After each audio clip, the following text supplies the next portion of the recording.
অভ্র ওঠ। আব্বু দরজায় নক করতে করতে আমি ঘুমের ঘোরে। কি হলো আব্বু, এত রাতে ডাকো কেন? ডাকি কেন জানিস না? এখন রাত আর নেই, জলদি ওঠ, ভোর হয়ে এসেছে। হুম, তো কি হয়েছে? আরে তোর কি মনে নেই আজ যে তুই কলকাতা যাবি? সাথে সাথে আমি চিংড়ি মাছের মতো তিরিং করে উঠে বসলাম। আর আমার মাথায় এলো, আরে হ্যাঁ, আমায় তো আজ কলকাতায় যেতে হবে। আমি এবার জি জি জি আব্বু। আচ্ছা, ওঠে ফ্রেশ হয়ে নে। হুম, আর তুমি ঘুমিয়ে পড়ো। আচ্ছা। এটা বলেই আব্বু চলে গেল। আমি ফোনের স্ক্রিন লাইটটা অন করতে দেখি বাজে এখন 3:45 মতো, আর বাস আছে 4টায়। আমি তাড়াতাড়ি ফ্রেশ হয়ে আব্বুর সাথে দেখা করে বাসার বাইরে চলে এলাম।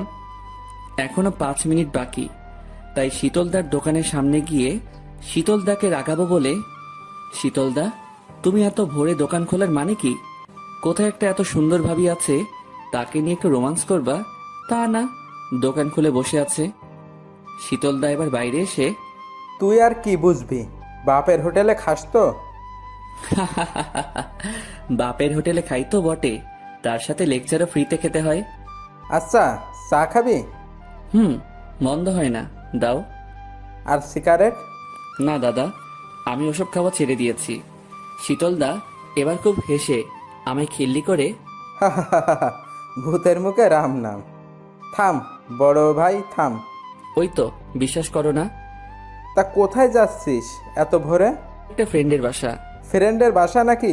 কোনো মেয়ে নিয়ে পালানো প্ল্যান আছে? দেখ কি যে তুমি বলো না। ওয়েট, আমি চা আনছি। ওকে, এবার দেখি আমি যে বাসে যাব সেই বাসটা আসছে। সো আমি হাত তুলতেই শীতলদা, এই চাটা তো খেয়ে যা। না না, বাস মিস হয়ে যাবে। এটা বলা মাত্রই বাসটা আমার সামনে এসে দাঁড়ালো। আমি বাসে উঠলাম আর একটা সিটে বসে পড়লাম। সাইডে একজন অবশ্য বসে আছে। আমি অতটা খেয়াল না করেই বসে পড়লাম আর কানে ইয়ারফোন লাগিয়ে সিটে মাথাটা রাখলাম। ও হ্যাঁ, আমার পরিচয়টাই তো দেওয়া হয়নি। আমি হলাম অভ্র নীল। আমরা দুই ভাই। আমি হলাম বড় কর্তা, তবে নামেই আমি বড় কর্তা, বাট আমার থেকে ছোট কর্তা সব কাজেতে এক্সপার্ট। আর ভাবছেন আমার আব্বু কেন আমায় কষ্ট করে এত রাতে ডাকছিল? আম্মু তো ডাকতে পারতো। আরে ভাই, সবার কপালে আম্মু থাকে না। আজ থেকে 10 বছর আগে আমার আম্মু না ফেরার দেশে চলে গেছে আমাদেরকে ছেড়ে। ও হ্যাঁ, আমি এখন বেসিক করছি, মানে আব্বুর টাকা বরবাদ করছি। যা আমাদের রাজ্যের হাল মনে হয় না যে টিচিং করে টিচার হতে পারবো। তবুও আব্বুর শখ তাই করতে হচ্ছে। আমাদের তিনজন, মানে আব্বু, আমি আর আমার ছোট ভাই নিয়ে আমাদের ছোট্ট একটা সুখী পরিবার। আমরা দুই ভাই আব্বুর চোখে নয়নমণি, আব্বুর কলিজা। আমায় কলকাতা যেতে দিতেই চাইছিল না, অনেক কষ্টে মানিয়েছি। আসুন গল্পে ফেরা যাক। আমি এবার ব্যাগটা রাখার জন্য উঠলাম এবং সাইডে লাইট অন করার সুইচে হাত দিতেই কে যেন আমার পেটের কাছে একটা ছুরি রেখে, এই, একদম বাড়াবাড়ি করবেন না। যদি এতটুকু বাড়াবাড়ি করেছেন তো এখনই ঢুকিয়ে দেব। ভাইরে, ভয়েস শুনে তো মনে হচ্ছে একটা ইয়ং মেয়ের ভয়েস। আজকাল নাইটেও পকেট মারি হয় নাকি? শালা শুনেছিলাম পকেট মারা নাকি দিনেতেই বের হয়, বাট এখানে এখন, আল্লাহ আমায় বাঁচাও। আমি ব্যাগটা রেখে হাত দুটো উপরে তুলে নিলাম আর কাঁপতে কাঁপতে, দেখুন, আমি আপনাকে আমার সব দিয়ে দিচ্ছি, আমার মোবাইল, আমার পার্স, আমার ইয়ারফোন, আমার জামা প্যান্ট, বাট আমায় কিছু করবেন না। আমার মরতে যে অনেক ভয় লাগে। আমার এখনো বিয়ে হয়নি, বউয়ের সাথে বাসরাতও করা হয়নি, প্লিজ আমায় ছেড়ে দিন। পাশের সিটের পকেটমার মেয়েটা এবার খিলখিল করে হাসতে লাগলো। আবারও দেখি ছুরিটা খুঁচিয়ে, এই, আপনাকে কে পাঠিয়েছে বলুন, নয়তো এখানে আপনাকে প্রাণে মেরে ফেলবো। আমায় আবার কে পাঠাবে? আমি আমার বাসা থেকে আসছি। মেয়েটা এবার ভয়ে ভয়ে, দেখুন, মিথ্যা বলবেন না, আমি জানি আপনি আমায় মার্ডার করতে আসছেন। আমি এখন নিজের দিকেই তাকাচ্ছি আর ভাবছি, শালা নিজের মার্ডারের কথা শুনতে এত হাঁপিয়ে পড়ছি, আমি নাকি আবার অন্যের মার্ডার করতে আসবো। আমায় কি তাহলে কিলার ভাবছে নাকি? না না, আমি শুনেছিলাম এসব মেয়েরা নাকি ছলে বলে কৌশল করার জন্য অনেক কিছু কথা বলে। অব্র ভাই সবকিছু দিয়ে বাস থেকে নেমে পড়, তোর কলকাতা যাওয়া লাগবে না। যদি জীবন থাকে তো কলকাতা যাবি, বিয়ে করবি, আরো অনেক কিছু করবি। আমি এবার একটা হাত পিছনে নিয়ে গেলাম, আমার পার্সটা বের করে ওনাকে দেওয়ার জন্য। এটা উনি নোটিশ করতেই, খবরদার, একদম না। যা শালা, কি চাই তাহলে? হঠাৎ বাসটা একটা ঝাঁকুনি দিতেই মেয়েটার হাতের ছুরিটা নিচে পড়ে গেল, আর সাথে সাথে আমি সুযোগ পেয়ে মেয়েটার দুটো হাত ধরে নিলাম। শালা, আজ আর একে ছাড়বো না। আমি এবার রেগে, কি এবার বাসের সবাইকে ডেকে বলবো যে আপনি একজন পকেটমার? মেয়েটার হাত ছাড়ানোর চেষ্টা করতে করতে, প্লিজ আমায় ভুল ভাববেন না, আমি কোনো পকেট মার না। তো কি শুনি, চোর নাকি ডাকাত? মেয়েটা এবার রেগে, দেখুন, যা তা বলবেন না। উফ, একে তো দোষ করেছেন, আবার তার উপর বাটপারি। আমি এবার মেয়েটার মুখের দিকে নোটিশ করতেই দেখি একটা ওড়না দিয়ে মেয়েটা নিজের মুখটাকে ঢেকে রেখেছে। আমি এবার কড়া চোখে, কি রোহিঙ্গা নাকি মুখ ঢেকে রাখছেন এভাবে?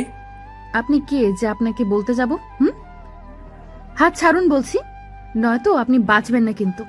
কেন বাঁচবো না? আপনি কি কষাই নাকি যে আমায় মেরে ফেলবেন? আমি এখনো দাঁড়িয়ে আছি ওর হাত দুটো ধরে। হঠাৎ বুঝতে পারলাম আমার গিয়ার বক্সের ফিউজ উড়িয়ে দিল কেউ।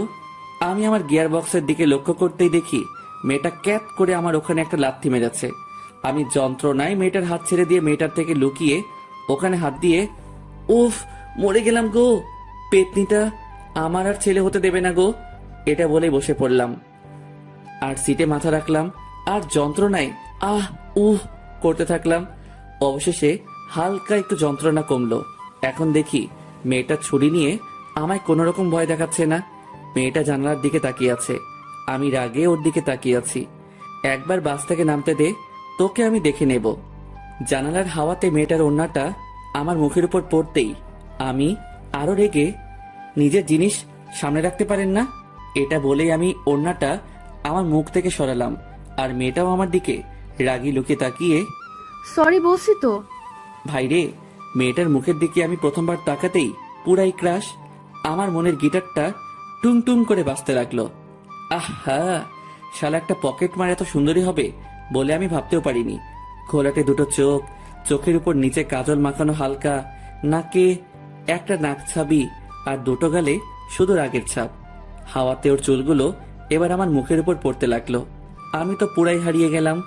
আমার মুখ থেকে পকেট মাররাও এত সুন্দরী হয় আমি ভাবতেও পারছি না। মেয়েটা এবার ওড়নাটা আমার হাত থেকে কেড়ে, আমি কোনো পকেট মার নই।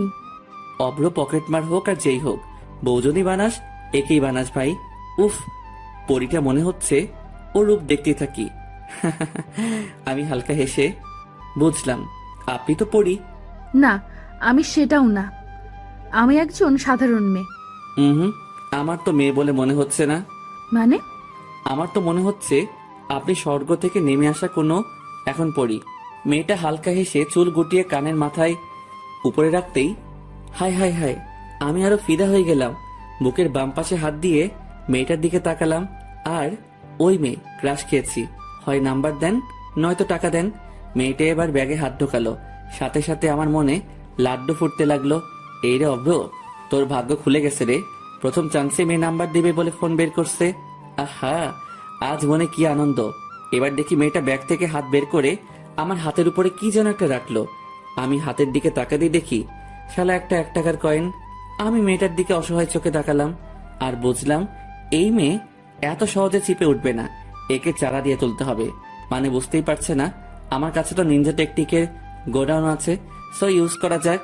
এই 1 টাকা আমার কাছে 1 কোটি টাকার থেকেও বেশি দামি। কেন? কারণ এই কয়েনটা যে তোমায় স্পর্শ পেয়েছে। মেয়েটা হালকা হেসে, পাগল নাকি? আমি হালকা হেসে, ধন্যবাদ পাগল বলার জন্য। কেন? আমার আব্বু নাকি বলে আমি নাকি পাগল, এই নিয়ে কনফিউজ ছিলাম। আমি কি সত্যি পাগল? তবে আজ সবটা ক্লিয়ার হয়ে গেল, কারণ আপনার মতো এত সুন্দরী একটা মেয়ে যখন পাগল বলেছে, সত্যি আমি পাগল। মেয়েটা এবার ওর মাথায় হাত তুলে একবার ঘুরিয়ে, সত্যিই আপনি পাগল। উফ, এভাবে হাসবেন না, আমায় কি মেরে ফেলবেন নাকি? মারবো কেন? আরে, আপনার হাসিতে যে পরিমাণ সুগার আছে তাতে তো আমার ডায়াবেটিস হতে পারে, আর তাতে তো আমি মারাই যাব। মারবো না। ইস, তাই বলে কি আপনি হাসা বন্ধ করে দেবেন নাকি? জি, আমার না হাসলে যদি কারো প্রাণ বাঁচে তাহলে বাঁচুক। আরে, আপনি না হাসলে তো আমি আরো জলদি মারা যাব। আপনার মিষ্টি হাসিটা আপনার দুষ্টু দুষ্টু দুটো ঠোঁটের কোণে থাকলে বেশ মন্দ লাগে না। ভাইরে, মেয়ে তো মনে হচ্ছে ফ্ল্যাট। মেয়েটা এবার মাথা নিচু করে, হাই, আমি শ্রেয়া। আমি বাঁকুড়াতে পড়াশোনা করি। আমিও হেসে, বাহ, আপনার মতো। আপনার নামটাও তো ভারী মিষ্টি। তাই? থ্যাঙ্কস। আর আপনি? আমি অভ্রনীল, আমারও বাঁকুড়াতেই বাসা। ও আচ্ছা, বাই দ্য ওয়ে, আপনি সত্যিই কিলার নন তো? জি, আমি মানুষকে কিল করি না, বাট আপনি চাইলে আপনার বুকের বাম পাশে থাকা হাড়টা কিল করতে পারি। মেয়েটা হালকা রেগে, দেখুন, মেরে ফেলবো কিন্তু। মেরেই তো ফেলেছেন, সাথে হাটও চুরি করেছেন আমার। তাই? জি মহারানী। মেয়েটা এবার একটা স্বস্তির নিঃশ্বাস ফেলে, ওকে ফাইন। তা কোথায় যাবেন? আপনি যতদূর যাবেন তত দূরই যাব। জাহান্নামে নিয়ে গেলেও সেখানেও যেতে পারি। মেয়েটা এবার মুখে হাত দিয়ে হাসতে হাসতে, বেশ, ফ্ল্যাট তো ভালোই করতে পারেন। আমি মেয়েটার চোখের দিকে তাকিয়ে মুচকি হেসে, না, আমি ফ্লার্ট করি না কাউকে। তবে আজ আর নিজেকে সামলাতে পারলাম না আপনার মতো একটা বিশ্ব সুন্দরীকে চোখের সামনে পেয়ে। উফ, আপনি এত কথা পান কোথায় এত তাড়াতাড়ি? আরে, সামনে একটা রূপের সাগরে রূপের বর্ণনা দিতে কোনো কথা ভাবা লাগে না। আপনাকে দেখে এমনিতে সব বেরিয়ে আসে। মেয়েটা এবার ব্যাগে হাত ঢুকিয়ে একটা চকলেট বের করে মুখে দিল আর আমার দিকে একবার তাকালো। আমি ভাবলাম হয়তো আমায় দেবে, কিন্তু না, শালা মহাকিপ্টে একাই গদগদ করে গিলে নীলমাইরি। ওই, আপনি না পুরাই আপনার হাতের ওই চকলেটের মতো। মানে? আপনি এতটাই কিউট যে কেউ আপনাকে দেখলে আপনাকে কাছে পেতে মন চাইবে। তাই? এই যে আপনি এত আমায় ফ্লার্ট করছেন, এটা যদি ভাইয়া জানে তাহলে আপনি আর প্রাণে বাঁচবেন না। আমি হালকা হেসে বুকের বাম পাশে হাত রাখলাম আর মেয়েটার দিকে তাকিয়ে, প্রিয়, তোমায় ভালোবেসে ফেলেছি প্রথম দেখাতেই। যদি চাও তো তোমার জন্য পুরো দুনিয়া ঘুরতে পারি। যদি চাও তো ওই উপরওয়ালার কাছে তোমায় পেতে পারমিশন নিয়ে আসতে পারি। যদি চাও তো তোমার জন্য চাঁদ তারাও আনতে পারি। আর তোমার ভাইয়া তো দূরের কথা। মেয়েটা হালকা হেসে, কোথায় যাবেন আপনি? Kolkata salt lake. আমিও ওখানেই যাচ্ছি। ও মা, তাই নাকি? আমি হালকা হেসে, জি। আচ্ছা, আমায় তুমি বিয়ে করবা? শখ কত? বুঝলাম, লর্ডস অফ লাভ। মেয়েটা আবারও হেসে হেসে কপালে হাত দিয়ে, উফ, আপনি এমন কেন? কেমন শুনি? জানি না। আচ্ছা, আমি আপনাকে বিয়ে করতে পারি। আমায় ভাইয়া রিসিভ করতে আসবে স্ট্যান্ডে। যদি ভাইয়াকে মানাতে পারো আমিও রাজি তাহলে। সত্যি? জি, এখন চুপ করে থাকো আর আমায় একটু শান্তিতে থাকতে দাও। আমি এবার মুখে হাত দিয়ে, ওকে চুপ। মেয়েটা এবার সিটে মাথা রাখলো আর চোখ দুটো বন্ধ করলো। উফ, মন তো চাইছে মেয়েটার মাথায় হাত বুলিয়ে দিতে। মেয়েটাকে এত কাছের কেন করতে মন চাইছে, তাও আবার একজন পকেট মারকে। সকাল 7:30 দিকে বাস স্ট্যান্ডে পৌঁছালাম। আমি এবার শ্রেয়াকে ডাকতে লাগলাম, শ্রেয়া, ওই শ্রেয়া। ও এবার চোখ খুলে, বাস স্ট্যান্ডে এসে গেছি তো, এবার উঠো। ওকে। এবার আমরা বাসের বাইরে নেমে এলাম। সামনে তাকাতেই দেখি একদল গুন্ডা আমাদের দিকে হেঁটে হেঁটে আসছে, হাতে ছুরি বড় বড়। কি ব্যাপার, এদিকে আসছে কেন? শ্রেয়া ছুটে গিয়ে ওই দলের সর্দারকে জড়িয়ে ধরলো আর চিৎকার করে, কেমন আছো ভাইয়া? সর্দারটা হেসে হেসে কি যেন বলল। তার মানে সর্দারের বোন এটা। এই মরেছে। আমি কাকে ঘাটিয়েছি? শালা অভ্র, তুই খুন হয়ে যাবি, কেটে পড় মানে মানে, এই শহর ছেড়ে দে। এবার দেখি শ্রেয়া আমার দিকে আঙুল তুললো। ও ভাই, ও ভাই, এ মেয়ে করে কি? শালা বলেও বলেছে নাকি এর মধ্যেই। দলটা দেখে এবার রাগি মুডে আমার দিকে এগিয়ে আসছে। আব্বু গো, তোমার আজ একটা প্রদীপ মনে হয় আর একটু পরেই নিভে যাবে। ভাগ অভ্র ভাগ। আমি এবার দৌড় দিতে যাব, ঠিক তখনই ওই দলের সর্দার গম্ভীর হয়ে, এই ছেলে দাঁড়াও। ভাইরে, আজ আমি খতম। আমি না শোনার ভান করে চলতে লাগলাম আবারও। এই তোকে দাঁড়াতে বলছি না? আমি সাথে সাথে দাঁড়িয়ে পড়লাম। শালা, কপালে ঘাম জমে আসছে, বুকের ভেতর ঢিপ ঢিপ শব্দ হচ্ছে। আমি এবার পিছন ফিরে, জি, কিছু বলবেন আমায়? এবার দেখি শ্রেয়াকে ডাকলো। শ্রেয়া কাছে আসতেই, বোন, এই কি সেই ছেলে? ভাইরে, আমি আজ শেষ। কেন যে শুধু শুধু নিজের বাস নিতে গেলাম। শ্রেয়া এবার ঘাড় নেড়ে, জি ভাইয়া। শ্রেয়ার ভাইয়া এবার গম্ভীর হয়ে আমার ক্লোজে এলো। ভাইরে, আমার এবার প্যান্ট ভিজে যাওয়ার অবস্থা। আমি ভয়ে থরথর করে কাঁপছি। আল্লাহ, বাঁচাও আমায়, বাঁচাও প্লিজ। আমি চোখ বন্ধ করে আল্লাহকে ডাকতে লাগলাম। তারপরে বুঝলাম আমার কাঁধের উপরে হাত রেখেছে ওর ভাইয়া, মানে শ্রেয়ার বড় ভাই। এই কি রে, আমার ডান কাঁধে হাত রেখেছে, মানে আমার হাতটা কাটবে নাকি? অভ্র, নিজের দোষটা স্বীকার করে নে। যদি হাতটাকে বাঁচানোর ইচ্ছা আছে তো। তাই 2 হাত জোর করে ওর ভাইয়ার সামনে, প্লিজ আমার হাত কাটবেন না, আমি তো ভাত খেতে পারবো না, আর বাম হাত দিয়ে আমার ভাত খাওয়ার অভ্যাস নেই, প্লিজ। শ্রেয়ার ভাইয়া এবার মাথা চুলকাতে চুলকাতে, পাগলা নাকি তুই? আমি ভয়ে ভয়ে, জি ভাইয়া আমি পাগল, আমায় ছেড়ে দিন প্লিজ। শ্রেয়া আমার দিকে তাকিয়ে মুচকি মুচকি হাসছে। আমি দেখলাম, শালা আজ পর্যন্ত কাউকে দেখলাম না যে কাটা ঘায়ে নুনের ছিটা না দিয়েছে। শ্রেয়ার ভাই এবার ধন্যবাদ আমার বোনকে গার্ড দিয়ে আনার জন্য। এটা বলে শ্রেয়ার ভাইয়া চলে গেল আমার সামনে থেকে। শালা এবার নিজেকে বডিগার্ড মনে হচ্ছে, আর আমি শ্রেয়াকে গার্ড দিয়ে এনেছি মানে, ধুর, কিছুই তো বুঝতে পারছি না। আমি দাঁড়িয়ে দাঁড়িয়ে এসব ভাবছি, হঠাৎ আমার সামনে এসে দাঁড়ালো তামিম, মানে আমার সেই ফ্রেন্ড যার বাসায় ওঠার কথা ছিল। এই তুই এখানে দাঁড়িয়ে কেন? আর কাল রিসিভ করিসনি কেন? আমি ওর কথা শুনে ধ্যান ভঙ্গ করে, জি দোস্ত কিছু বলছিলি? তামিম এবার আমার হাতে হাত রেখে, তুই ঠিক আছিস তো? আমি এবার কপালের ঘাম মুছে, হ্যাঁ আমি ঠিক আছি। আচ্ছা, তোদের শহরে কি মাফিয়া থাকে নাকি? হ্যাঁ, সব শহরেই তো থাকে, তুই জানিস না? হ্যাঁ জানি, তবে তোদের এখানের গুলো বড্ড বেশি ভয়ঙ্কর। কি যে বলিস না, তুই কি ওদের সামনে পড়ছিলি নাকি? পড়েছিলি মানে? পড়ে গিয়ে বেঁচে গেছি। জানিস তো কি হয়েছে? আচ্ছা আগে বাসায় চল, নেক্সট ডে হাত মুখ ধুয়ে তোর কাণ্ড কারখানা শুনবো। এটা বলেই ও আমায় বাইকে তুলে ওদের বাসায় নিয়ে এলো। আমি হাত মুখ ধুয়ে ওর রুমে এসে ওকে সবটা খুলে বললাম।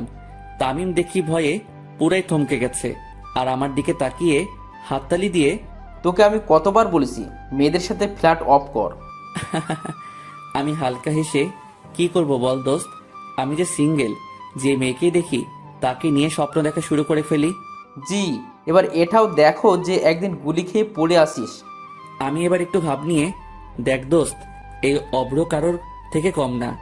আচ্ছা যাই হোক, অনেক জার্নি করে এসেছিস, খাওয়া দাওয়া কর, একটু রেস্ট নে। আচ্ছা দোস্ত। আমি এবার খাওয়া সেরে রুমে বসে আছি। অনেকক্ষণই বসে রইলাম, দেখলাম তামিমের কোনো পাত্তাই পাচ্ছি না। তাই ড্রয়িং রুমে গিয়ে আন্টিকে, আন্টি তামিম কোথায়? ও একটু বাজারে গেছে। ও আচ্ছা, ওকে আন্টি, এটা বলে আমি রুমে চলে এলাম। জানালার সাইডে গিয়ে চারদিকটা দেখতে লাগলাম। সত্যি এই শহরটা খুবই সুন্দর, একের পর এক ইমারত, সত্যি কলকাতা প্রাণের শহর। দূরে চোখ মেলতেই দেখি গাড়ির ভিড়, কোথাও বেলুন বিক্রি করছে কেউ ভিক্ষা করছে, আবার কেউ রাস্তা পারাপার করতে ব্যস্ত। দুপুরটাও কেটে গেল রুমের মধ্যেই। বিকেলের দিকে ছাদে গেলাম, তামিম আর আমি। তামিম বসে আছে একটা কর্নারে, আর আমি চারদিকটা ঘুরে দেখছি, বেশ ভালো লাগছে। হঠাৎ একটা ছাদের দিকে লক্ষ্য করতেই আমি দিশা হারিয়ে ফেললাম। আরে এ তো শ্রেয়া। সাথে সাথে আমি, তামিম, আমি নিচে গেলাম। কেন? আব্বে আমি গেলাম নিচে, তুই থাক এখানে। আরে কেন বলবি তো? ভাই বলার টাইম নেই, এটা বলেই আমি রুমে চলে এলাম। ভাই রে, বুকটা দূর দূর করে কাঁপছে। তার মানে শ্রেয়ার কি এখানে বাসা?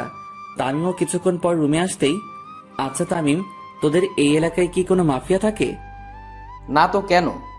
না, তাহলে ওই যার কথা বলছিলাম তার বোনকে দেখলাম অন্য একটা ছাদে, তাই আর কি। দূর বেটা, তুই একটু আজকাল বেশি দেখিস। হতে পারে।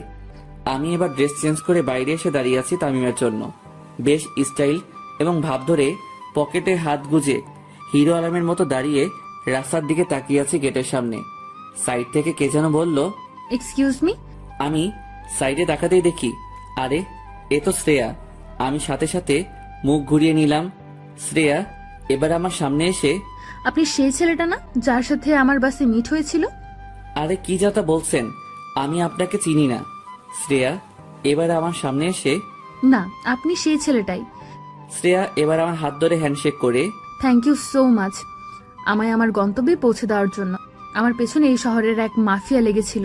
খবর পেয়েছিলাম আমায় নাকি বাসে অ্যাটাক করবে, তাই আমি ভয়ে আপনার সাথে তখন ওরকম ব্যবহার করে ফেলেছিলাম। এটা বলে মেয়েটা কানে হাত দিয়ে, সরি ইয়ার। আমি এবার মেয়েটার দিকে তাকালাম। মেয়েটা সরি বলার কায়দাতেও একটা জাদু আছে। আমি হালকা হেসে, তার মানে আমাদের মধ্যে বাসে যা হয়েছে তা আপনি কিছুই বলেননি আপনার ভাইয়াকে? মেয়েটা এবার হালকা হেসে, বাচ্চা ধন, এবার পথে এসেছেন তাহলে, এবার তো বলে দেখতেই হবে। আর হ্যাঁ, তখন আমায় ছাদ থেকে দেখে নেমে গেলেন কেন? ভয় পেয়েছেন বুঝি? আমি এবার আরো একটু ভাব নিয়ে, যা কি যাতা বলছেন, আমি একটা স্মার্ট পোলা, আর আমি আবার ভয়? তাই নাকি? তাহলে এবার বাসে ঘটে যাওয়া ঘটনাটা ভাইকে বলতেই হচ্ছে দেখি। আমি সাথে সাথে ভয় চুপসে, প্লিজ ম্যাডাম, এরকম সর্বনাশ করবেন না, আমি এখনো বাঁচতে চাই। ও মা, আপনি যে বাসে বললেন আমায় পেতে নাকি আপনি মরতেও রাজি আছেন। আমি আবারও একটু ভাব নিয়ে, সে আলাদা ব্যাপার। বেশি ব্যাপার করলে না পেপে দিয়ে চেপে দেব। আরে এই মেয়ে তো দেখি বড় শেয়ানা। আচ্ছা, আমি একটু বাইরে যাব, সো আপনি এখন আসতে পারেন। আসতে পারি মানে আমার সাথে এখন তুইও যাবি? কোথায় আর কেন? মার্কেটে। আর কেন মানে? আজ থেকে তুই আমার বডিগার্ড। ও হ্যালো, আমি এখানে ঘুরতে এসেছি, কারোর বডিগার্ড হতে না। সাথে সাথে মেয়েটা আমার দিকে আঙুল তুলে, তাহলে গিয়ে বলি আমার ভাইয়াকে বাসে ঘটে যাওয়া ঘটনাটা। মানে কি, আমায় কিন্তু ব্ল্যাকমেইল করা হচ্ছে। তাতে ক্ষতি কি? দেখুন, আমি কিন্তু পুলিশে কমপ্লেন করব। আমার ভাইয়া সামলে নেবে। কেন, আপনার ভাই কি উকিল নাকি? জি, সব আমার ভাইয়া। এ শহরে ওনার কথাই চলে। আমি এবার আরো বেশি ভয় পেয়ে, আচ্ছা এখন বলুন আমায় কি করতে হবে? চল ড্রাইভ কর। স্লিম চলবে, ভালোই ড্রাইভ করা যাবে। মেয়েটা এবার রেগে, ও হ্যালো, আমি গাড়ির কথা বলছি। আমিও হালকা হেসে মেয়েটার দিকে তাকিয়ে, বেশ ভালো গাড়িটা। মেয়েটা এবার আমার হাতে চাবিকাঠি তুলে, ওই যে গাড়িটা আছে ওইটা আমার, যান নিয়ে আসেন। আমি মেয়েটার দিকে তাকিয়ে রেগে, আমি কিন্তু ড্রাইভার না, এটা বলেই আমি মেয়েটার থেকে দূরে আসবো। ঠিক তখনই মেয়েটা আমার পেটের কাছে পিস্তল রেখে, এবার বল যাবি কিনা। আমি এবার ভয়ে হেসে হেসে, আমি যাচ্ছি, এই যাচ্ছি, এটা বলে এগোতে যাব। ঠিক তখনই তামিম বাসা থেকে বেরিয়ে, কিরে কই যাস? আমি তামিমের দিকে অসহায় চোখে তাকিয়ে, ভাই তুই আমায় বাঁচা। তামিম এবার আমার কাছে এসে, কি হয়েছে? ভাই এই মেয়ে। সাথে সাথে মেয়েটা পিছন থেকে পিস্তলটা দেখালো আর শুট করার ইশারা করলো। আমি এতে ভয় পেয়ে, না দোস্ত কিছু না, আজ না অন্যদিন বের হব, আজ একটু আমার ফ্রেন্ডের সাথে বের হব। তামিম এবার মেয়েটার দিকে তাকাতেই শক খেয়ে, তুই পাগল নাকি? মাফিয়ার বোনের সাথে বের হবি? ভাই হাতি পাকে পড়লে যেমন মশাও লাথি মারে, ঠিক তেমন আমার অবস্থা হয়েছে এখন। মেয়েটা এবার আমাদের কাছে এসে, ওই অব্র, চলেন, আমার একটু তাড়া আছে। এটা বলেই আমার হাত ধরে গট গট করে গাড়ির কাছে নিয়ে চলে গেল। আমি নিরুপায় হয়ে ড্রাইভিং সিটে বসলাম, মেয়েটা সাইডে বসলো, আর আমি গাড়ি স্টার্ট দিলাম। এখন অন দা ওয়ে। আমি মেয়েটার দিকে তাকিয়ে, আচ্ছা আপনাকে একটা কথা বলবো? বলুন। আপনি কি সত্যি এমন, নাকি না বাইরের আগের পিছনে একটা ভালো মনের মানুষ লুকিয়ে আছে? মেয়েটা এবার আমার দিকে কড়া চোখে তাকিয়ে, সেটা আপনার জেনে লাভ কি? আমি এবার হালকা হেসে, যতই হোক আমি তো আপনার ফিউচার হাজবেন্ড। সাথে সাথে মেয়েটা আমার দিকে পিস্তল তুলে, গুলি মেরে খুলি উড়িয়ে দেব। আরে কুল, এটা করলে যে আপনি আম্মু হতে পারবেন না। দেখুন, ভালো হচ্ছে না, কিন্তু আপনি আমার প্রাণ বাঁচিয়েছেন, তাই আপনাকে ছাড়তে বাধ্য হচ্ছি। আমার ব্যাকগ্রাউন্ড জানেন না, আজ পর্যন্ত 20টার বেশি খুন করেছি। এবার আমি একটু শান্তি পেলাম, কারণ মেয়েটা আমায় মারবে না, সো একটু বেশি করে মজা করা যেতেই পারে। তাই আমি আরো করবেন। কত ছেলের মন যে আপনি আপনার রূপের পিস্তল দিয়ে খুন করেছেন, সেটা তো আপনাকে দেখেই বোঝা যাচ্ছে। মেয়েটা পিস্তলের নলটা আমার মুখে ঢুকিয়ে দিয়ে, দেব ট্রিগারটা চেপে। আমি ভয় না পেয়ে শ্রেয়ার দিকে তাকালাম, আর মিটি মিটি চোখে তাকাতেই ও দেখি পিস্তল সরিয়ে ওর সিটে গিয়ে বসলো। শ্রেয়া এবার আমার দিকে তাকিয়ে হালকা হেসে, আচ্ছা, আপনার ভয় করে না মৃত্যুকে? জি ভয় করে অনেক, তবে আপনার হাতে মরতে আমার এতটুকু ভয় করবে না। তাই নাকি? এভাবে কত মেয়েকে নিজের জালে ফাঁসিয়েছেন শুনি। কাউকে ফাঁসাতে পারিনি, তবে আপনাকে ফাঁসাতে পারি যদি আপনি পারমিশন দেন। মেয়েটা রাগের লোকে আমার দিকে তাকালো আর কপালে হাত দিয়ে, ভাগ্যিস তুমি আমার জান বাঁচিয়েছো, নয়তো এখনই। আচ্ছা বাদ দেন, কই যাবেন বলুন? সামনে একটা মল আছে, ওখানে। ওর কথা মতো মলে দাঁড়ালাম এবং ভেতরে ঢুকলাম। উফ, সব মেয়েগুলো পুরাই আগুন। কার দিকে তাকাবো, কারোর দিকে না তাকিয়ে থাকবো, কিছুই বুঝতে পারছি না। তাই আমি একটা জায়গায় গিয়ে দাঁড়িয়ে শুধু মেয়েদের দেখতে লাগলাম। কিছু মেয়ে আমায় পাগল ভেবে হাসতে হাসতে আমার সামনে থেকে চলে যাচ্ছে, আমিও তাদের দেখে হাসছি। শ্রেয়া কোথা থেকে এসে যেন আমার বাম হাতটা ধরে আমার পেটে একটা কিল বসিয়ে দিল আর চোখের দিকে দুটো আঙ্গুল বাড়িয়ে, এখানে আপনাকে মেয়ে দেখানোর জন্য নিয়ে আসা হয়নি। আমি পেটে হাত দিয়ে, ওকে চলুন। উফ, শান্তি মতো দুটো মেয়েও দেখতে পারবো না। মেয়েটা গম্ভীর হয়ে আবারও, আমার সাথে সাথে থাকবেন, আমায় ছেড়ে কোথাও যাবেন না, আমার ক্ষতি হতে পারে। আমি এবার আমার একটু সরল মনে ভাবলাম, না, মেয়েটার সাথে থাকা দরকার, কারণ সত্যি ওর যদি কোনো ক্ষতি হয়। শ্রেয়া এখন ড্রেস চুজ করছে আর একটা ড্রেস নিয়ে ট্রায়াল রুমের দিকে এগোচ্ছে। আমিও পিছনে পিছনে গেলাম। শ্রেয়া ট্রায়াল রুমে ঢুকলো, তখনই আমার মাথায় এলো যদি ভিতরে কোনো ক্ষতি হয় ওর। তাই আমি ট্রায়াল রুমের দরজাটা বন্ধ না করতে দিয়ে, ওয়েট, এটা বলেই আমিও ভিতরে ঢুকে গেলাম এবং দরজা বন্ধ করে হাত গুটিয়ে দাঁড়িয়ে রইলাম। শ্রেয়া দেখি আমার দিকে খুব রেগে তাকিয়ে আছে। আমি এবার মাথা চুলকাতে চুলকাতে, কি হলো, চেঞ্জ করুন। শ্রেয়া আমার দিকে তাকিয়ে, আর ইউ ম্যাড? নো। আরে চেঞ্জ করবেন তো নাকি? আমি আপনার সামনে। হ্যাঁ, আপনাকে তো আমি গার্ড দিচ্ছি। মেয়েটা কি করবে না করবে ভেবে পাচ্ছে না, তাই আমার সামনে এলো। আমার শার্টের কলারটা ধরে, তুই আমার বর না যে ট্রায়াল রুমে তোকে নিয়ে রোম্যান্স করব, যা বের হ। সাথে সাথে কে যেন দরজা ঠেলে ভেতরে ঢোকার চেষ্টা করতেই আমি ওর উপর পড়ে গেলাম। ভর সামলাতে না পেরে আমার ঠোঁট দুটো ওর ডান গালে স্পর্শ হলো। শ্রেয়া এবার আমায় ওর উপর থেকে ফেলে দিয়ে আমার গালে দুটো থাপ্পড় দিল আর আমার দিকে তাকিয়ে, ড্যাম ইট, বেরিয়ে যান।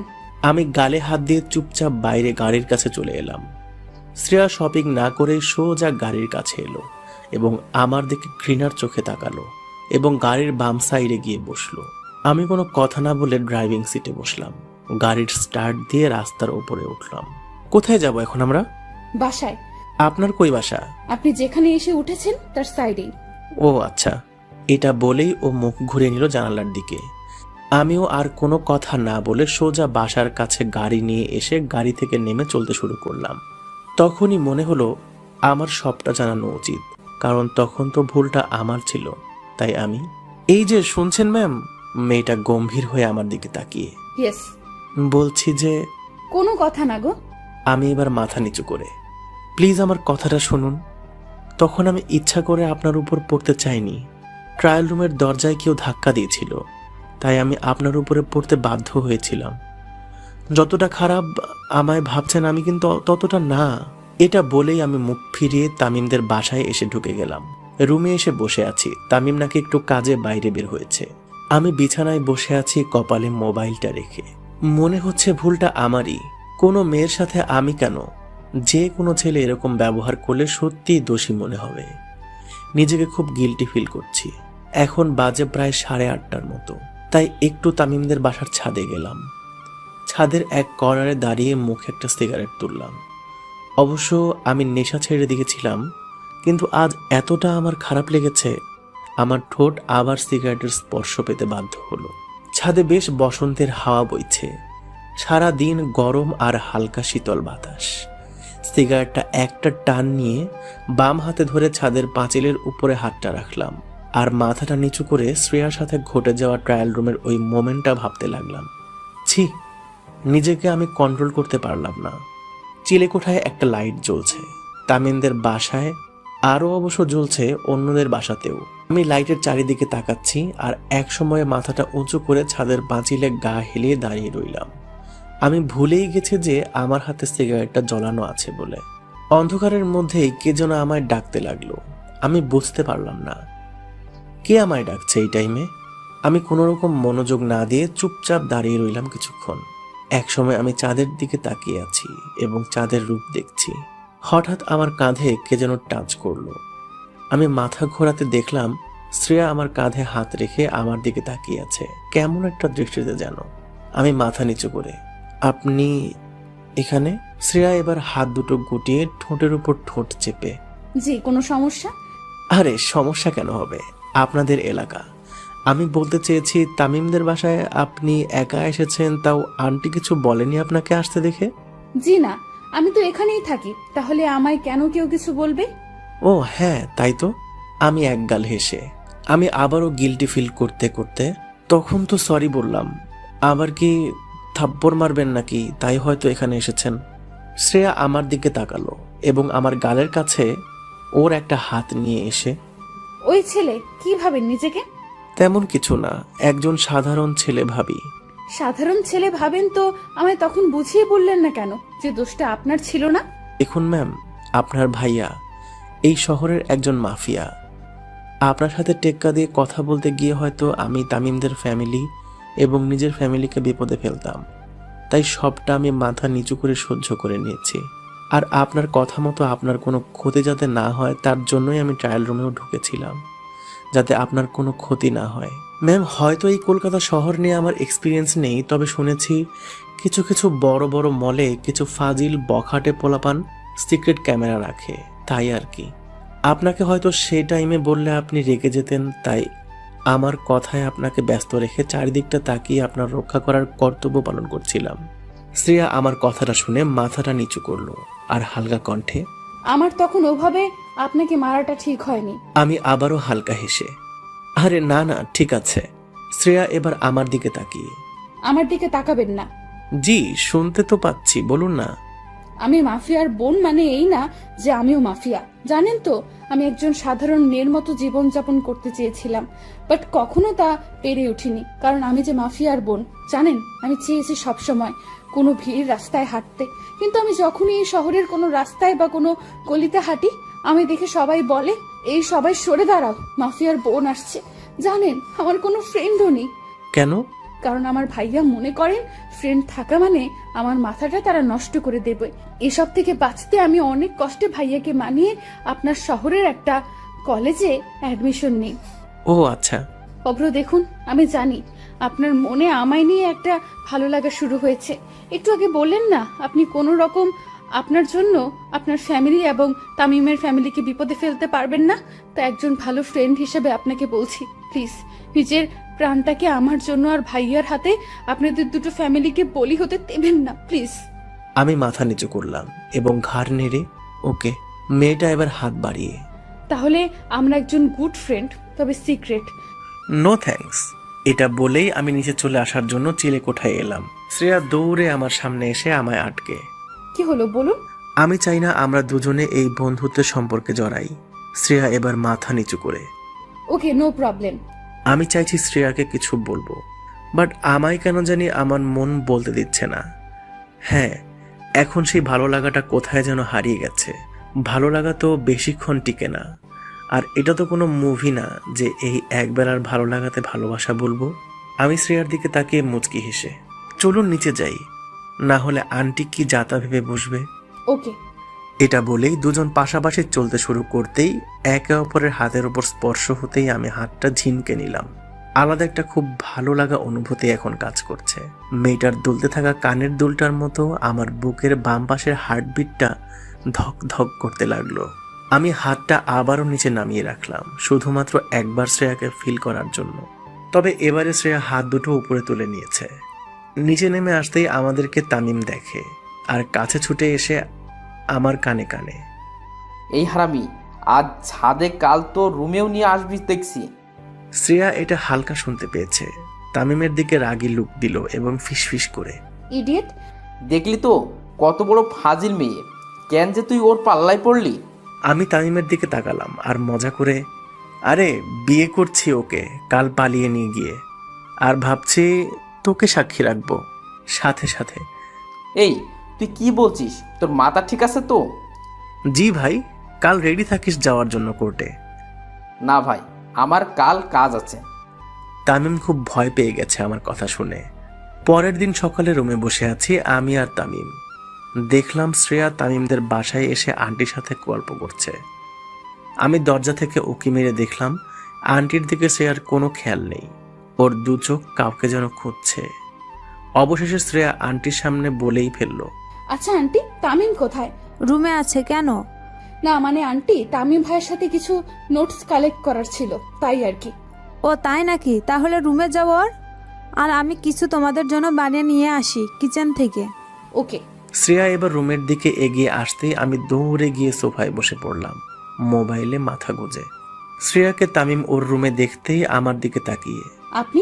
শ্রেয়া তামিমের সাথে কোনো কথা না বলে আমার সামনে এসে দাঁড়ালো এবং আমার দিকে তাকিয়ে, আই লাভ ইউ। তামিম সাথে সাথে লাফিয়ে উঠল এবং আমার দিকে তাকিয়ে, ভাই তুই শেষ। আমি শ্রেয়ার মুখের দিকে তাকালাম এবং হালকা হেসে, ফান কেন করছেন? শ্রেয়া আমার পাশে বসলো এবং আমার চোখের দিকে তাকিয়ে, আমার চোখের দিকে তাকিয়ে দেখুন, আমি কোনো রকম মজা করছি না। আমি আবারও হেসে, ম্যাম, এই শহরে চোখ দেখে ভালোবাসার প্রমাণ বোঝা যায় না। আর হ্যাঁ, আমি তো কোনো লেখক বা কবি না যে মনের ভাব বুঝতে পারবো। তামিম আমাদের এরকম কথা শুনে হালকা কাশি দিয়ে, উফ, আমি আসছি, এখন তোরা কথা বল, ক্যারি অন ব্রো। শ্রেয়া সোজা আমার ডান হাতটা ওর দুটো হাত দিয়ে শক্ত করে ধরে। প্লিজ। আমি এবার শ্রেয়ার সাইড থেকে উঠে দাঁড়ালাম এবং আমার হাত দুটো প্যান্টের পকেটে পরে। জানি না আপনি সিরিয়াস বলছেন নাকি ফান করে বলছেন, সে যাই হোক, তবে আমি আমার এবং তামিমের ফ্যামিলিকে আমাদের জন্য বিপদে ফেলতে পারবো না। শ্রেয়া আঙুল ঘষতে ঘষতে আমার কাছে এলো এবং মাথা নিচু করে, জানেন তো, ছোটবেলায় আম্মু আব্বুর ভালোবাসা বঞ্চিত হয়েছিলাম। কলকাতা ভালোবাসার শহর, তবে আমি এই শহরের বুক থেকে কোনো দিন এই শহরের ভালোবাসা পেতে পারিনি, কারণ আমার স্কুলের টিউশন ছাড়া বাইরে অন্য কোনো জায়গায় যাওয়ার পারমিশন দেওয়া হয়নি। ভাইয়া হয়তো মাসে একবার আমার সাথে মিট করে। বেশিরভাগ মানুষই জানে না আমার ভাইয়ার আমি নামক একটা বোন আছে বলে। নিজের প্রাণ রক্ষার জন্য আমি এখানে আমার আঙ্কেলের বাসায় উঠেছি। যেদিন আপনি আমার সাথে বাসে ওরকম ভাবে মজা করে কথা বলছিলেন, সেদিন আমার মনে হয়েছিল আমার ধোঁয়াশা ভোরের শিশির বিন্দু কণা আপনি, যার স্পর্শ পেলে আমি নিজেকে অনেক ধন্য হব। ছোট থেকে ভালোবাসা ঠিক মতো পেয়ে উঠতে পারিনি এবং কারোর সাথে কখনো এতটা টার্চে গিয়ে মিশতেও পারিনি। তাই পুরোটা না বলে মাথা নিচু করে নিল। আমি ওর সামনে ঝুঁকে, আচ্ছা আমি দেখছি, আমায় ভাবতে দিন কিছুটা সময়। যদি আপনার ভাইয়া জানতে পারে তাহলে আমায় কেলানি দিয়ে বৃন্দাবন পাঠিয়ে দেবে। শ্রেয়া এবার আমার কাছে এসে, আচ্ছা অব্র, আমার কেমন লাগে তোমার? একদম বাজে। শ্রেয়া এবার গাল ফুলিয়ে, ও, এবার বুঝলাম কেন আমায় ভালোবাসতে চাচ্ছেন না। সব ছেলেরা শুধু মেয়েদের সৌন্দর্যকেই ভালোবাসে। আমার ফ্রেন্ডরা সবাই ঠিকই বলতো। আমি এবার হালকা হেসে শ্রেয়ার চোখের দিকে তাকিয়ে, তোমায় বাজে বলেছি মানে এই নয় যে তুমি বাজে দেখতে। তোমায় এজন্যই বলেছি যে কখনো তুমি তোমার এই পবিত্র দেহের সৌন্দর্য নিয়ে কারোর সামনে অহংকার করার সুযোগ পাবে না। যদি আমায় ভালোবেসে থাকো, সো আমার এই কথাটা তখন মনে পড়বেই। শ্রেয়া আবারও মাথা নিচু করে, এই, আপনি এত সুন্দর করে কিভাবে কথা বলেন? আপনার প্রেমে যে কোনো মেয়েই পড়ে যাবে 2 দিন কথা বললেই। মেয়েটা আমার এত কেন ক্লোজ হচ্ছে? আমি মেয়েটার কাছ থেকে দূরে যাওয়ার ট্রাই করছি এখন। ওর সাথে আমার এখন প্রতিটা কথা শুধু ওর মন রাখার জন্য বলতে হচ্ছে। আমি কি সরাসরি না করে দেব? না না, এটা করা যাবে না, কারণ ছোট থেকে মেয়েটা ভালোবাসা পায়নি। হয়তো অনেক কষ্ট পেয়েছে বা এখনও পায়। যাক, কিছুক্ষণ খুশি তো দিতে পারি, তারপর না হয় ওকে সত্যিটা জানিয়ে দেব। তাই যদি 2 দিন কথা বলে মেয়েরা প্রেমে পড়তো তাহলে আজ আমি নোবেল পেতাম। হো, তাই নাকি? তার মানে কত মেয়ের সাথে কথা বলো শুনি? আরে আরে, এত রাখছো কেন? সরি, তুমি বলে ফেললাম। ইটস ওকে, তুমি বলতে পারেন। আর হ্যাঁ, আমার রাগার কারণ যদি আপনি বুঝতেন তাহলে আজ আমাদের এই 2 পায়ের দূরত্ব থাকতো না। ওমা, তাহলে বুঝে 4 পা থাকতো। শ্রেয়া এবার কড়া চোখে আমার দিকে তাকিয়ে, এই বুকে তোমায় চাপটে ধরতাম। তাই নাকি? আমি এবার ওর থেকে মুক্তি পাওয়ার জন্য, আচ্ছা শ্রেয়া, আমি একটু এখন ওয়াশরুমে ঢুকবো, তুমি কি রুমে থাকবে? শ্রেয়া গালে হাত রেখে, না, এখন না, তবে যখন তোমার দুষ্টু বউ হয়ে উঠবো তখন ওয়াশরুমের পাশে দাঁড়িয়ে টাওয়ালটা ধরিয়ে দেব। তখন এটা হবে আমার ডিউটি। এটা বলেই মুচকি মুচকি হাসলো। আমি ওর দিকে তাকিয়ে ভাবতে লাগলাম, ইস, মেয়েটার কত স্বপ্ন। জানি এই স্বপ্ন স্বপ্নের মতোই বিলীন হয়ে যাবে, আর স্বপ্ন কখনো সত্যি হয় না। ওকে শ্রেয়া, আমি তাহলে এখন আসি। আচ্ছা। এটা বলেই শ্রেয়া রুম থেকে বেরিয়ে গেল। আমি এবার ওয়াশরুমে ঢুকে জামার বোতাম খুলতে খুলতে ভাবছি, আমার জন্য এ শহর না। এ মেয়েটা যা পাগলামি শুরু করেছে আমায় ভালোবাসার মায়ায় জড়াতে বাধ্য করবে। তার থেকে আমি বরং এই শহর ছেড়ে আজই চলে যাই। মেয়েটা 2 দিন পর ঠিক হয়ে যাবে। এটা ভালোবাসা না, শুধুমাত্র একটা ভালো লাগা, যা আমারও লেগেছিল শ্রেয়াকে দেখে। কিন্তু বাস্তব বোঝা মাত্রই সে ধারণাগুলো খোলা আকাশের মেঘের মতো বিলীন হয়ে গেছে। আমি ফ্রেশ হয়ে বাইরে বেরিয়ে এসে রুমে বসলাম। তামিম দেখি আমার দিকে খুব কড়া চোখে তাকিয়ে আছে। আমি মাথাটা উপরের দিকে রেখে জোরে জোরে শ্বাস ফেলতে লাগলাম এবং তামিমের দিকে একটা টাইমে তাকিয়ে, দোস্ত, আমি বিকেলে চলে যাব রে। তামিম আমার দিকে তাকিয়ে, তোর মাথা ঠিক আছে তো? তুই এই এসেছিস মাত্র 2 দিন, আর তুই যাবি বললেই আমি যেতে দেব? তুই কিভাবে ভাবছিস এটা? মামা বোঝার ট্রাই কর। আমার জন্য তোরা বিপদে পড়তে পারিস। তোর জন্য মানে? আরে ওই যে শ্রেয়া যা পাগলামি শুরু করেছে, আমি তো ওকে লাভ করি না। আর কেননা আমার কাছে আমাদের ফ্যামিলি বড়। তামিম এবার আমার কাছে এসে আমার কাঁধে হাত রেখে, জীবনে কারোর প্রতি এতটুকু তোর মনে ফিলিংস এসেছে, তাকে আপন না করে চলে যাবি? আরে ভাই, এটা তো কলকাতা, এখানে বস্তাভর্তি ভালোবাসাও মেলে, আবার প্রাণ ভরানো ঘৃণাও মেলে। তুই ভালোবাসা পেয়েছিস এই শহরের বুকে, তুই না নিয়ে কীভাবে যাবি? আমি এদিকটা সামনে নেব। তুই যদি বলিস আমাদের ছাত্র সংসদকে ডাকবো তোদের জন্য। আমি হালকা হেসে মাথা নেড়ে, মামা আমি চাই না এসব। তুই হয়তো ভালো জানবি মাফিয়া কতটা শক্তিশালী। তামিম আবারও ঘাড় নেড়ে, সে যাই হোক, তুই এখন এখান থেকে এক পাও নড়বি না। আমারও মন চাইছে না ছেড়ে যেতে। মেয়েটার মায়ায় একটু হলেও জড়িয়ে পড়েছি। আমরা সিঙ্গেল পোলাপান, আমাদের সাথে কেউ দুদিন মেসেঞ্জারে ভালোভাবে কথা বললেই তার প্রতি ভালো লাগা শুরু হয়ে যায়। আর এটা তো ফেস টু ফেস। তবুও আমি মনের কষ্ট চেপে, আমি আবার আসবো দোস্ত, মাস 3 পর। তখন এদিকটা সব ঠিক হয়ে যাবে। প্লিজ দোস্ত, আমায় যেতে মানা করিস না। তামিম এবার অভিমানী মুখ নিয়ে, তোর ইচ্ছা। এটা বলেই ও আবার বিছানায় গিয়ে বসলো। বুঝলাম ছেলেটা রাগ করেছে। আমি তামিমের দিকে তাকালাম আর ভাবতে লাগলাম ছেলেটা কত জেদ করে আমায় বাসা থেকে ওর বাসায় নিয়ে এসেছে। ওর শখ ছিল আমায় এই শহরটা ঘুরিয়ে দেখানো, তবে পসিবল হলো না। দুপুরে লাঞ্চ সেরে আমি লাগেজ নিয়ে বাইরে বের হয়ে এলাম। এখন বাইরে প্রচুর রোদ, কেউ কোথাও নেই, আর শ্রেয়াও দেখতে পাবে না। তামিম গোমরা মুখ নিয়ে বাইক নিয়ে দাঁড়িয়ে আছে। আমি হেসে হেসে, আরে পাগলা, আমি তো আবার আসবো। না, তোকে আর আসতে হবে না, তোকে ফেলে দিয়ে আসি বাস স্ট্যান্ডে। আমি এবার আন্টি আঙ্কেলের সাথে দেখা করে তামিমের বাইকে উঠলাম এবং বাস স্ট্যান্ডে এসে বাসে উঠলাম। বাসের জানালার ধারে সিটে বসলাম। জানালার দিকে মন খারাপ করে তাকিয়ে আছি। মনে হচ্ছে আজ আমার মনটা কোনো কলা গাছের ভেলার মতো ভেসে আছে ভালোবাসার সাগরে। ডুবতে চাইলেও ফ্যামিলি আমায় বাধ্য করছে আমি যেন না ডুবি। আর মেয়েটা তো একটা চাতক পাখির মতো ভালোবাসার তৃষ্ণা মেটাতে আমার থেকে কিছুটা ভালোবাসা চেয়েছিল, কিন্তু আমি স্বার্থপরের মতো মেয়েটার দিকে মুখ ফিরিয়ে চলে এলাম। আমি সোনার কাঠি খুঁজে পেয়েছিলাম, কিন্তু সোনার কাঠির যত্ন করার ভাগ্য আমার হয়ে ওঠেনি। এবার একটা লম্বা আশ্বাসের শ্বাস নিয়ে আবারও জানালার দিকে তাকালাম এবং হালকা হেসে, সালাম তোমায় কলকাতা। প্রতিদিন কত মানুষের ভালোবাসা এই শহরের বুকে হয়, আবার কত মানুষের ভালোবাসা এই শহরের বুকে নানা কারণে শেষ হয়। নেশার থেকে কম কিছু না এই শহর যে কাউকে ভালোবাসাতে বাধ্য করবে, সেটা কোনো মেয়েকে দিয়ে হোক কিংবা প্রাকৃতিক পরিবেশ দিয়ে হোক। আমার এসব কথা মাথায় আসতেই চোখ দিয়ে টপ টপ করে পানি পড়তে লাগলো। আমি চোখের পানি মুছে একটু শক্ত হলাম এবং আমি বুঝতে পারলাম আমার পকেটে কেউ যেন হাত পড়ছে। আমি সাথে সাথে হাতটা ধরলাম এবং সাইডে তাকিয়ে দেখলাম একটা হিজাব পরা মেয়ে। মেয়েটা বাঁচার জন্য চিৎকার করে, হেল্প হেল্প হেল্প, এই ছেলেটা আমার হাত ধরেছে। সাথে সাথে কতগুলো কলেজ স্টুডেন্ট এগিয়ে এলো। আরে ভাই, মেয়ে ডাকলে তো একটা 70 বছরের বুড়ো লাফিয়ে লাফিয়ে চলে আসবে। স্টুডেন্টগুলো আমার কাছে এসে আমার দিকে তাকালো এবং গম্ভীর হয়ে, বাসে মেয়েদের ইপটিজিং করা হচ্ছে। ভাই এই মেয়ে পকেট মার, আমার পকেটে হাত ঢোকাতে চেয়েছিল, আমি টের পেয়ে ওর হাত ধরেছি। এবার একটা স্টুডেন্ট এলো, বেশ স্টাইলিশ, চুলে কালার করা। সে এগিয়ে এসে বলল, আরে ভাই, এটা পসিবল না, একটা হিজাব পরা মেয়ে কখনো এরকম কাজ করতে পারে না। আমি এবার রেগে গেলাম এবং ওদের দিকে তাকিয়ে, ভাই চরিত্র হিজাবে বোঝা যায় না, হিজাব তো মিয়া খলিফাও পরে। সবাই আমার কথা শুনে চমকে গেল। আমি আরও রেগে মেয়েটার দিকে তাকিয়ে, সত্যিটা বলুন নাকি এখনই থানায় গিয়ে কমপ্লেন করবো আপনার নামে। মেয়েটা এবার ভয়ে ভয়ে। জি জি। এবার একটা বাস স্টপ আসতেই মেয়েটা আমার জোর করে হাত ছাড়িয়ে নেমে গেল। আমি আর কিছু না বলে চুপচাপ বসেই রইলাম এবং খুব সজাগ হলাম, আবার যদি পকেট মারে কেউ। বাটছাড়া রাস্তায় আর কোনো দুর্ঘটনা হয়নি। আমার বাসাতে এসে পৌঁছালাম। এখন বাজে প্রায় বিকাল 5:30টার মতো।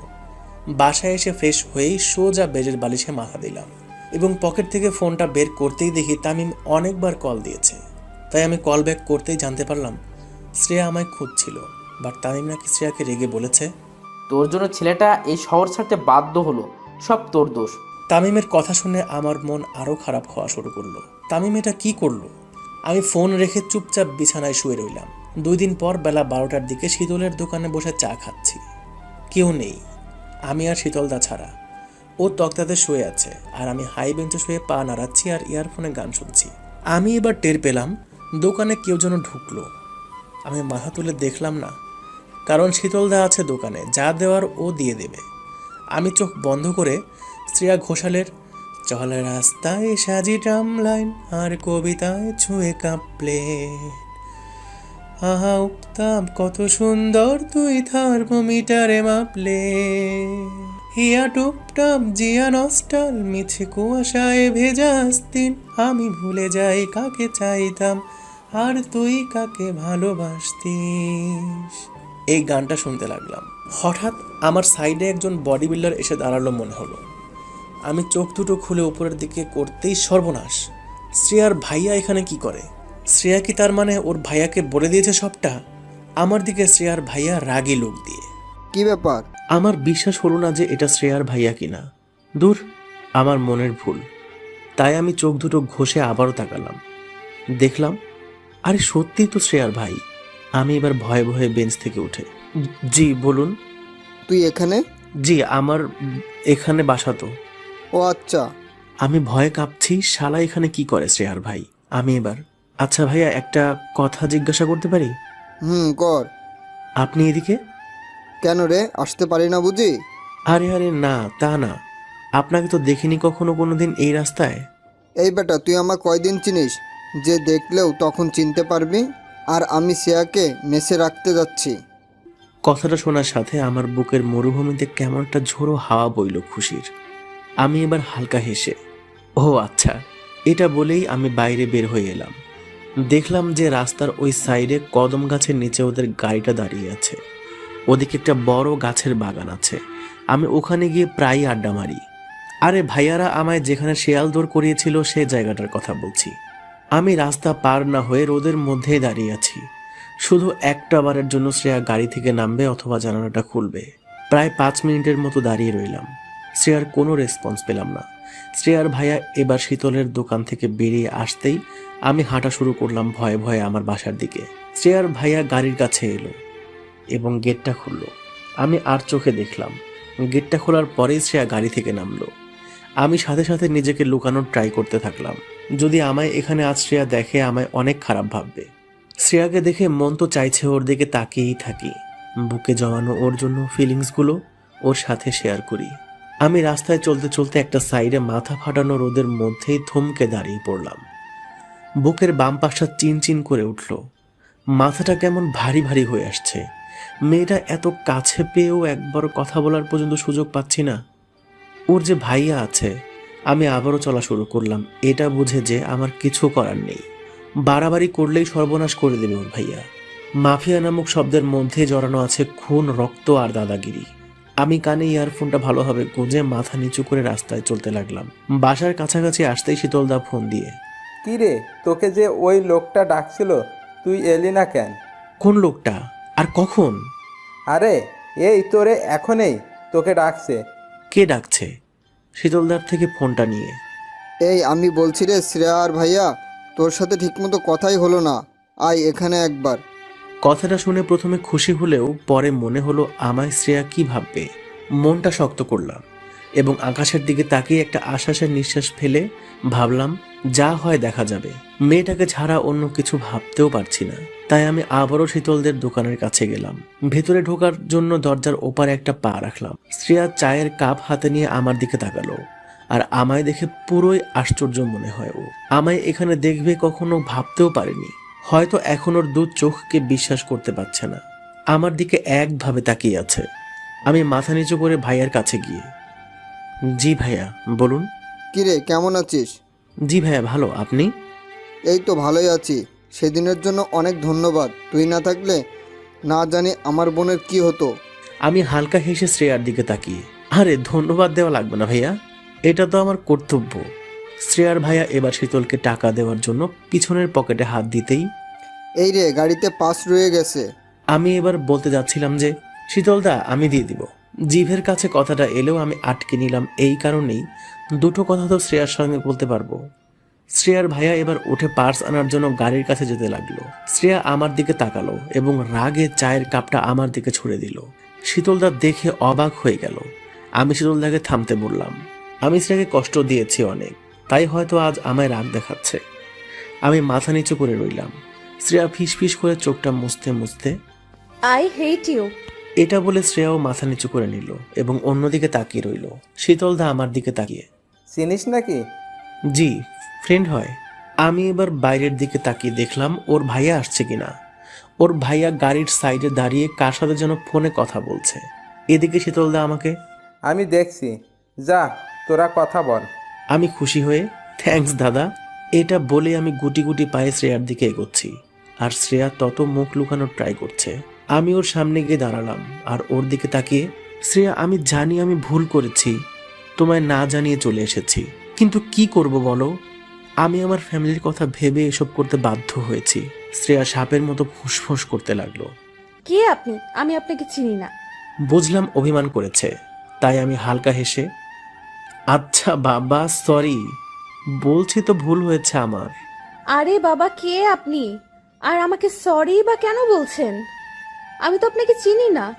এটা বলেই উঠে গেল এবং আমার দিকে আঙুল তুলে, আমি আপনাকে চিনি না, আই হেট ইউ। এটা বলেই ও গাড়ির কাছে গিয়ে গাড়িতে উঠে গেল। ওর এমন করা আমার সাথে ব্যবহার আমার বুকের সোজা তীরের ফলার মতো এসে লাগলো। নিজের অজান্তেই চোখের কোণে পানি চলে এলো। চোখের পানি লুকিয়ে হালকা হেসে, শীতলদা আমি আসি এখন, আব্বু হয়তো খুঁজবে, অনেকক্ষণ এসেছি তো। এটা বলে আমি বাইরে চলে এলাম। গাড়িটার দিকে বারবার তাকাচ্ছি, শুধু একটা কথাই ভেবে, একবার হলেও শ্রেয়া জানালাটা খুলবে। বাট আমার ভুল ধারণা, ও খুলল না একটা বারের জন্য। শ্রেয়ার ভাইয়ার টাকা মিটিয়ে গাড়িটা স্টার্ট দিয়ে আমার চোখের সামনে থেকে চলে গেল।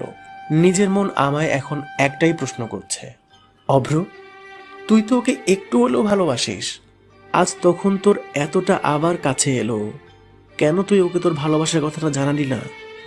তোদের মিলন ঠিকই হবে, কারণ উপরওয়ালা চেয়েছে বলেই আবার তোদের দ্বিতীয়বার একে অপরকে দেখার সুযোগ করে দিয়েছিল। কিন্তু সব তুই শেষ করে ফেললি, আর তুই কোনোদিন ওকে পাবি না, আর চাইলেও তুই ওর সাথে মিট করতে পারবি না, কারণ তুই তো জানিস না শ্রেয়া কোন কলেজে পড়ে এবং কোন মেসে থাকে। অভ্র তুই তো ভালোবেসেছিস, কোনো অপরাধ তো করিসনি, আর তুই ওর ভাইয়া মানে একজন মাফিয়ার জন্য তুই ভয় পেয়ে তোর ভালোবাসার বলিদান দিবি? এটা কিছুতেই হতে পারে না। তুই পারবি অভ্র, তুই পারবি। আমি এসব ভাবতে ভাবতে রুমে এসে চুপচাপ বেডের বালিশে মুখ গুজে পড়ে রইলাম। আমার মাথায় এবার বুদ্ধি এলো, তামিমকে ফোন দিই, সেই সব বলতে পারবে। হ্যালো তামিম। জি ভাই বল। বলছি শোন না, শ্রেয়া কোন কলেজে পড়ে কিছু জানিস? না রে দোস্ত, ওর সব সিক্রেট। আর তুই তো জানিস ওর ভাইয়া মাফিয়া, মানে ওর বোনকে ওদের শত্রুরা মারার ট্রাই করে অনেক সময়, তাই সবটা সিক্রেট রাখে। ও আচ্ছা, এটা বলেই ফোন রেখে দিলাম। কিভাবে যে ওর সাথে কন্ট্রাক্ট করব কিছুই বুঝতে পারছি না। তারপরেই মাথায় এলো, আরে ও তো আমার ফেসবুক ফ্রেন্ড লিস্টে অ্যাড আছে, ওখানে নিশ্চয়ই কলেজের নাম দেওয়া থাকবে। তাই আমি তাড়াতাড়ি ফোন বের করে ফেসবুক লগ ইন দিলাম এবং কলেজের নাম এবং ও যেখানে থাকে তার অ্যাড্রেসও পেয়ে গেলাম। দিন চারেক পর ওখানে গিয়ে হাজির হলাম। কলেজের সামনে দাঁড়িয়ে আছি, প্রায় 30 মিনিট হতে চলল, বাট এখনও মহারানীর দেখা নেই। আমি হাতে ফোনটা রেখে ঘোরাতে ঘোরাতে চারদিকে তাকাচ্ছি। ডান সাইডে চোখ রাখতেই শ্রেয়া ওর ফ্রেন্ডদের সাথে হাসাহাসি করতে করতে কলেজের গেটের সামনে আসছে। বাতাসে চুলগুলো উঠছে, একটা নীল কালারের সালোয়ার কামিজ পরেছে, চোখে হালকা কাজল আর ঠোঁটের কোণে হাসি। আবারও প্রেমে পড়ে গেলাম মেয়েটার।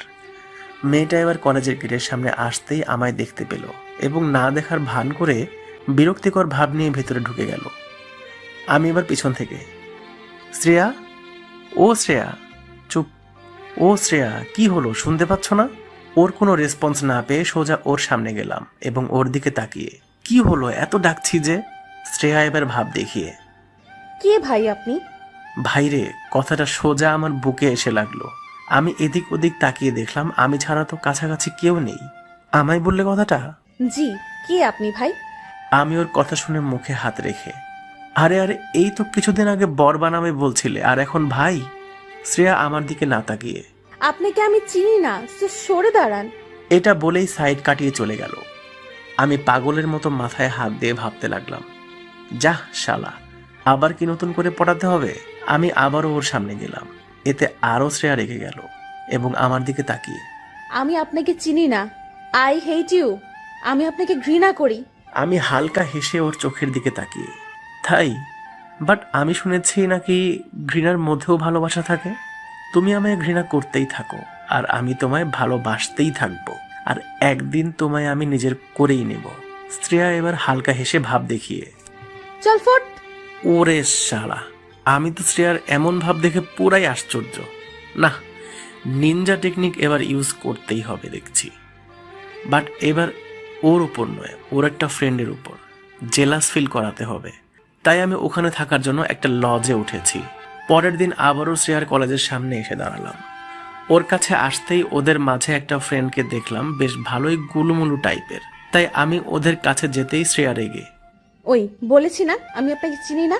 আমি হালকা ভাব দেখিয়ে, ও হ্যালো, আমিও আপনাকে চিনি না। আমি তো চিনতে এসেছি আপনার ডান সাইডে থাকা পরিটার বিষয়ে। শ্রেয়া আমার দিকে রাগি লুকে, কি আপনি যে আপনাকে চিনতে হবে? এই চল তো। এটা বলেই ওরা এগিয়ে এলো। আমি এবার ওর ফ্রেন্ডের সামনে গিয়ে, আচ্ছা ম্যাম, আপনি কি জান্নাত থেকে পড়েছেন নাকি? মানে? না মানে এত সুন্দরী তো শুধুমাত্র জান্নাতেই থাকে। মেয়েটা হালকা হেসে আমার দিকে তাকালো এবং মিটিমিটি চোখে। তাই? শ্রেয়া রেগে আগুন হয়ে, আমি গেলাম। এটা বলেই চলে গেল। আমি মুচকি হাসলাম শ্রেয়ার রিয়েক্ট দেখে। বাট আমায় এখন শ্রেয়ার ফ্রেন্ডকে পটাতে হবে। তাই আমি, আচ্ছা আমি কি জানতে পারি আমার সামনে দাঁড়িয়ে থাকা পরিটার নাম? কেন? আমার ফ্রেন্ডের বড় ভাইয়ের কাল বেবি হয়েছে। আমার ফ্রেন্ড বলেছে তার ভাতিজির নাম নাকি কোনো পরীর নামে রাখবে। আর আপনি তো কোনো পরীর থেকে কম না। তাই যদি আপনি বলতেন। মেয়েটা আমার দিকে তাকিয়ে, আমার নাম মিতু। হাউ সুইট, আপনার নামের মতো আপনিও অনেক সুইট। বাসায় সুগার শেষ হলে আপনাকে নিয়ে যাব। আপনি হালকা হেসে দেবেন, ব্যাস আমার বাসায় কখনো সুগারের অভাব হবে না। মেয়েটা মুখে হাত দিয়ে আমার দিকে তাকালো এবং হাসতে হাসতে আমি আবারও, এই শোনো না, কি? আপনার ঠোঁটের হাসিটা একটু সামনে রাখেন। কেন? না মানে আপনার হাসিতে এতটাই মায়া আছে যা সব ছেলেদের পাগল বানিয়ে ছাড়বে। ভাইরে, মেয়ে আমার দিকে তাকিয়ে হেসেই যাচ্ছে এবার। আর ওদিকে দূর থেকে শ্রেয়া আমাদের নোটিস করছে। মিতু শ্রেয়ার কাছে যেতেই বুঝলাম শ্রেয়া ওকে ভীষণভাবে বকাবকি করছে। আমি তো শুধু এবার শ্রেয়াকে জ্বালাবো। আমায় চেনে না বলে কিনা, চিনিয়েই ছাড়বো। আমি এবার দাঁড়িয়ে দাঁড়িয়ে ওদের মজা দেখছি। আমার দিকে শ্রেয়া তাকিয়ে আমার দিকে রেগে গট গট করে এগিয়ে এলো আর আমার সামনে দাঁড়িয়ে হাত গুটিয়ে, এগুলো কি হচ্ছে শুনি? আমি হালকা হেসে মাথার চুল ঠিক করতে করতে, যখন দেখলাম আগেরটা পাত্তা দিচ্ছে না, তখন আর তার পিছনে পড়ে থেকে লাভ কি? কবি বলিয়াছেন, একজন ছেড়ে গেলে আবারও একজনকে ধরো, মনে দুঃখ পেও না ভাইরে। শ্রেয়া আরো রেগে বাঘের থাবার মতো দুটো হাত আমার মুখের কাছে এনে, উফ, তোর কবির গুষ্টি কিলাই। যদি দেখছি না আমার ফ্রেন্ডের পেছনে পড়ে আছিস, আর তাহলে কিন্তু তোকে আমি খুন করে ফেলবো। আমি ওকে আরো রাগানোর জন্য, খুব কষ্ট হচ্ছে বলো? তোমার ফ্রেন্ডকে পাত্তা দিচ্ছে এই ছেলেটা, বাট তোমায় পাত্তা দিচ্ছে না। আহা গোসনা, আমার খুব কষ্ট হচ্ছে বলো? ভাই রে, শ্রেয়া এখন পুরাই আগুন। অভ্র পালাতই, নইলে তোর আজ খবর আছে। আমি আবারও দুষ্টুমি করে, তুমি হলে আমার বেহুলা, জানি এখনো তুমি আমায় বাসো ভালা, তবে কেন করো এত ছলনা? ওহে বলো না প্রিয় ললনা। এটা বলেই দৌড় দিলাম। আর ওদিকে শ্রেয়া রাগে একটা স্যান্ডেল ছুঁড়ে, তা হারামি তোর কবি হওয়া, কাল থেকে যদি আশেপাশে দেখছি আমি কি করতে পারি। কেন গো, কিস করবা বুঝি? শ্রেয়া এবার রেগে মাটিতে লাথি মারছে। আমি এবার মিতুর দিকে তাকিয়ে হাত তুলে, বাই পরি। শ্রেয়া আবারও রেগে আমায় কিছু না বলে সোজা মিতুর কাছে গেল এবং মিতুকে নিয়ে ভেতরে চলে গেল। আমি এখনো দাঁড়িয়ে আছি। আর যেখানে থাকি ওখানে গিয়ে করবোটা কি? আমি তো একা। সো ওখানে বোর হওয়ার থেকে কলেজের সাইডে একটা কফি শপ আছে, সেখানে গিয়ে বসি। কফি শপে দীর্ঘ 1 ঘন্টা বসে আছি। আমি মোবাইল টিপছি ঘাড় নিচু করে। সামনে তাকাতেই দেখি, আরে মিতু আর শ্রেয়া কখন এলো? এরা দুজন একে অপরের সাথে গল্প করছে। মিতু আমার দিকে মুখ করে বসেছে। আমি এবার হাত তুলে, আরে হাই, এখানে কখন এলেন?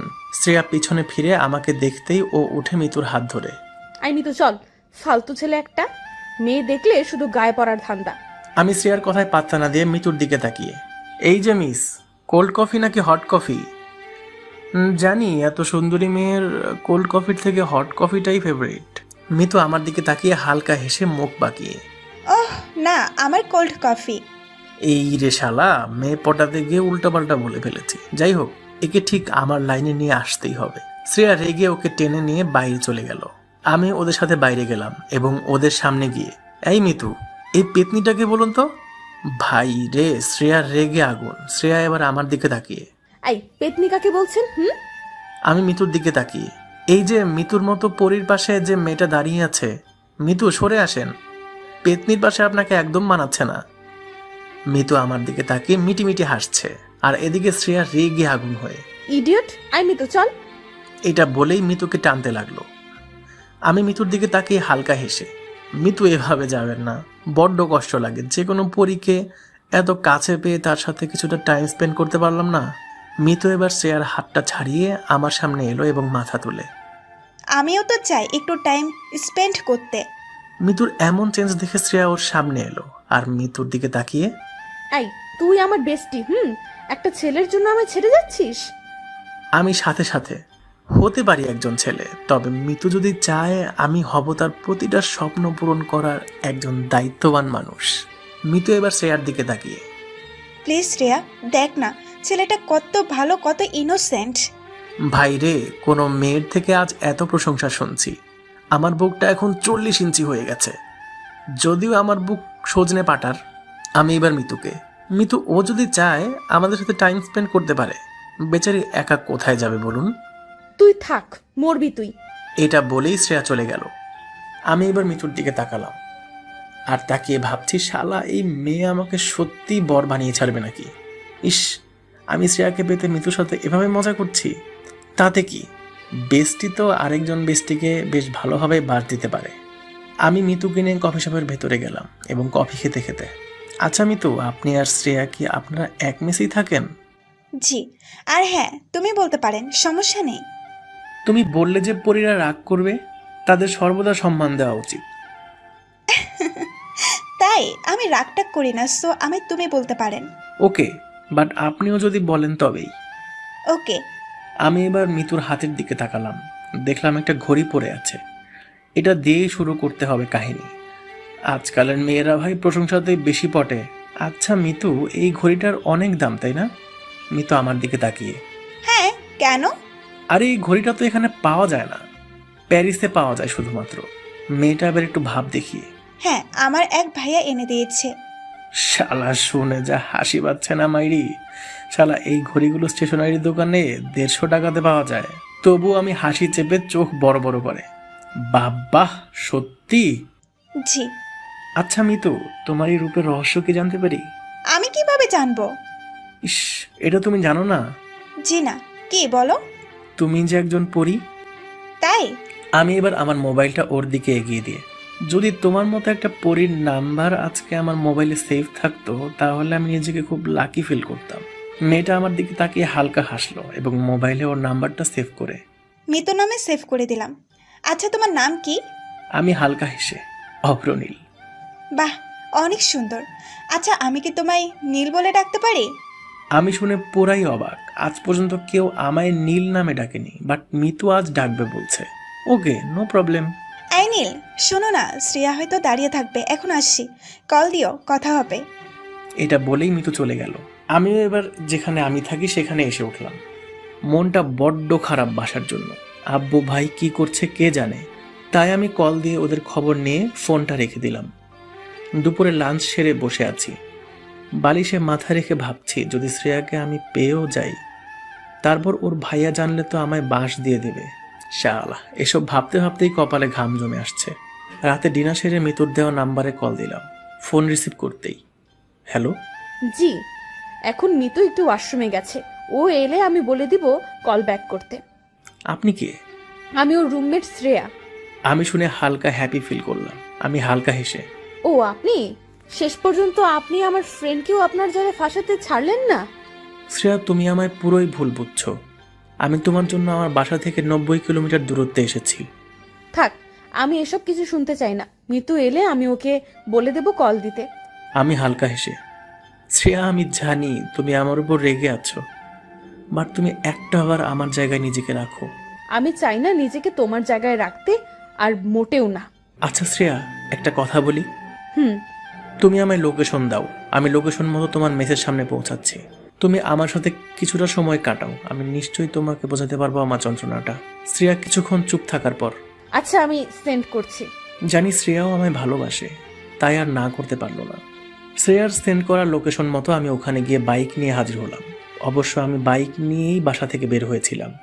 শ্রেয়া লুকিয়ে মেসের বাইরে এসে আমার জন্য অপেক্ষা করছে দেখলাম। আমি ওর সামনে বাইক রাখতেই পেছনে চাপলো, আর আমি সাথে সাথে ওকে নিয়ে বেরিয়ে এলাম ওখান থেকে। শ্রেয়া আমায় একটুও টাচ করেনি। আমি ওকে বাইকের পিছনে বসিয়ে প্রায় 2 ঘন্টা ঘোরালাম। অবশেষে একটা মরে থাকা ফুচকার স্টলের সামনে দাঁড়ালাম এবং আমি শ্রেয়ার দিকে তাকিয়ে, ফুচকা খাবে? জানি মেয়েরা ফুচকা দেখলে লোভ সামলাতে পারে না, তেমনি শ্রেয়াও ঘাড় নেড়ে জি। এটা বলেই আমরা ফুচকার স্টলের কাছে দাঁড়ালাম এবং সাথে সাথে রাস্তায় ওই সাইড থেকে 2টো গাড়ি হই হুল্লোড় করতে করতে আসছে এদিকে। কারোর হাতে উইকেট, কারোর হাতে তলোয়ার, আবার কারোর হাতে বন্দুক। সোজা ফুচকার স্টলের কাছে গাড়ি দুটো এসে থামলো। শ্রেয়া থরথর করে কাঁপছে আমার পাশে দাঁড়িয়ে। আমি ওর হাতটা জোর করে চেপে ধরলাম। আমারও ভয়ে গলার পানি শুকিয়ে এসেছে। গাড়ির দিকে তাকাতেই দেখলাম ওর ভাইয়া গাড়ি থেকে নেমে একটা উইকেট নিয়ে আমার দিকে আসছে। আমার কাছে এসে আমার পায়ে একটা উইকেটের বাড়ি মেরেই, তোর এত বড় সাহস, তুই আমার বোনকে নিয়ে এত রাতে ঘোরাতে বের হয়েছিস? শ্রেয়া ভয়ে কাঁপতে কাঁপতে, ভাইয়া ভাইয়া। চুপ তুই। শ্রেয়া আরও ভয়ে কাঁপতে কাঁপতে অবশেষে কান্না শুরু করে দিল। আমি ওর ডান হাতটা আরও শক্ত করে চেপে ধরলাম। এটা ওর ভাইয়া দেখে, এই তরোয়াল নিয়ে আয়, আমার বোনের হাত ধরা। ওর ভাইয়ের কথা শুনে একটা ছেলে তলোয়ার নিয়ে এসে ওর হাতে ধরিয়ে দিল। আমার কপাল থেকে একটা একটা করে ঘাম মাটিতে পড়ছে। খুব মনে ভয় কাজ করছে। তবু আমি শ্রেয়ার হাতটা না ছেড়ে শ্রেয়ার দিকে তাকালাম। শ্রেয়ার কান্না ভরা 2টো চোখ দেখতেই আমার চোখেও পানি এসে গেল। আমি বুক উঁচু করলাম আর ভাবলাম, জানি আজ আমার মৃত্যু আবশ্যক, তাই সত্যিটা শ্রেয়াকে জানিয়েই মরব। আমি ওর ভাইয়ার সামনেই শ্রেয়ার দিকে তাকিয়ে, আমি তোমাকে ছেড়ে কেন সেদিন কলকাতা থেকে চলে এসেছিলাম? তোমার মনে এই প্রশ্নটা ছিল, তাই না? চলো আজ ক্লিয়ার করি। হ্যাঁ, আমি তোমার ভাইয়ার জন্য তোমাকে ছাড়তে বাধ্য হয়েছিলাম। বিশ্বাস করো, আমি তোমায় ভালোবাসি। এই কথাটা তোমার ভাইয়া জানলে আমায় তো প্রাণে মারতই, আর আমার ফ্যামিলিকেও শেষ করে দিত। আমি মারা গেলে কোনো ক্ষতি নেই, তবে আমার ফ্যামিলি প্রবলেমে পড়ুক আমি তা চাই না। আর যখন সবটা তোমার ভাইয়া জেনেই গেছে, তাহলে ওনার সামনেও আমি আজ বলতে চাই আমার তোমার জন্য ভালোবাসার কথাটা।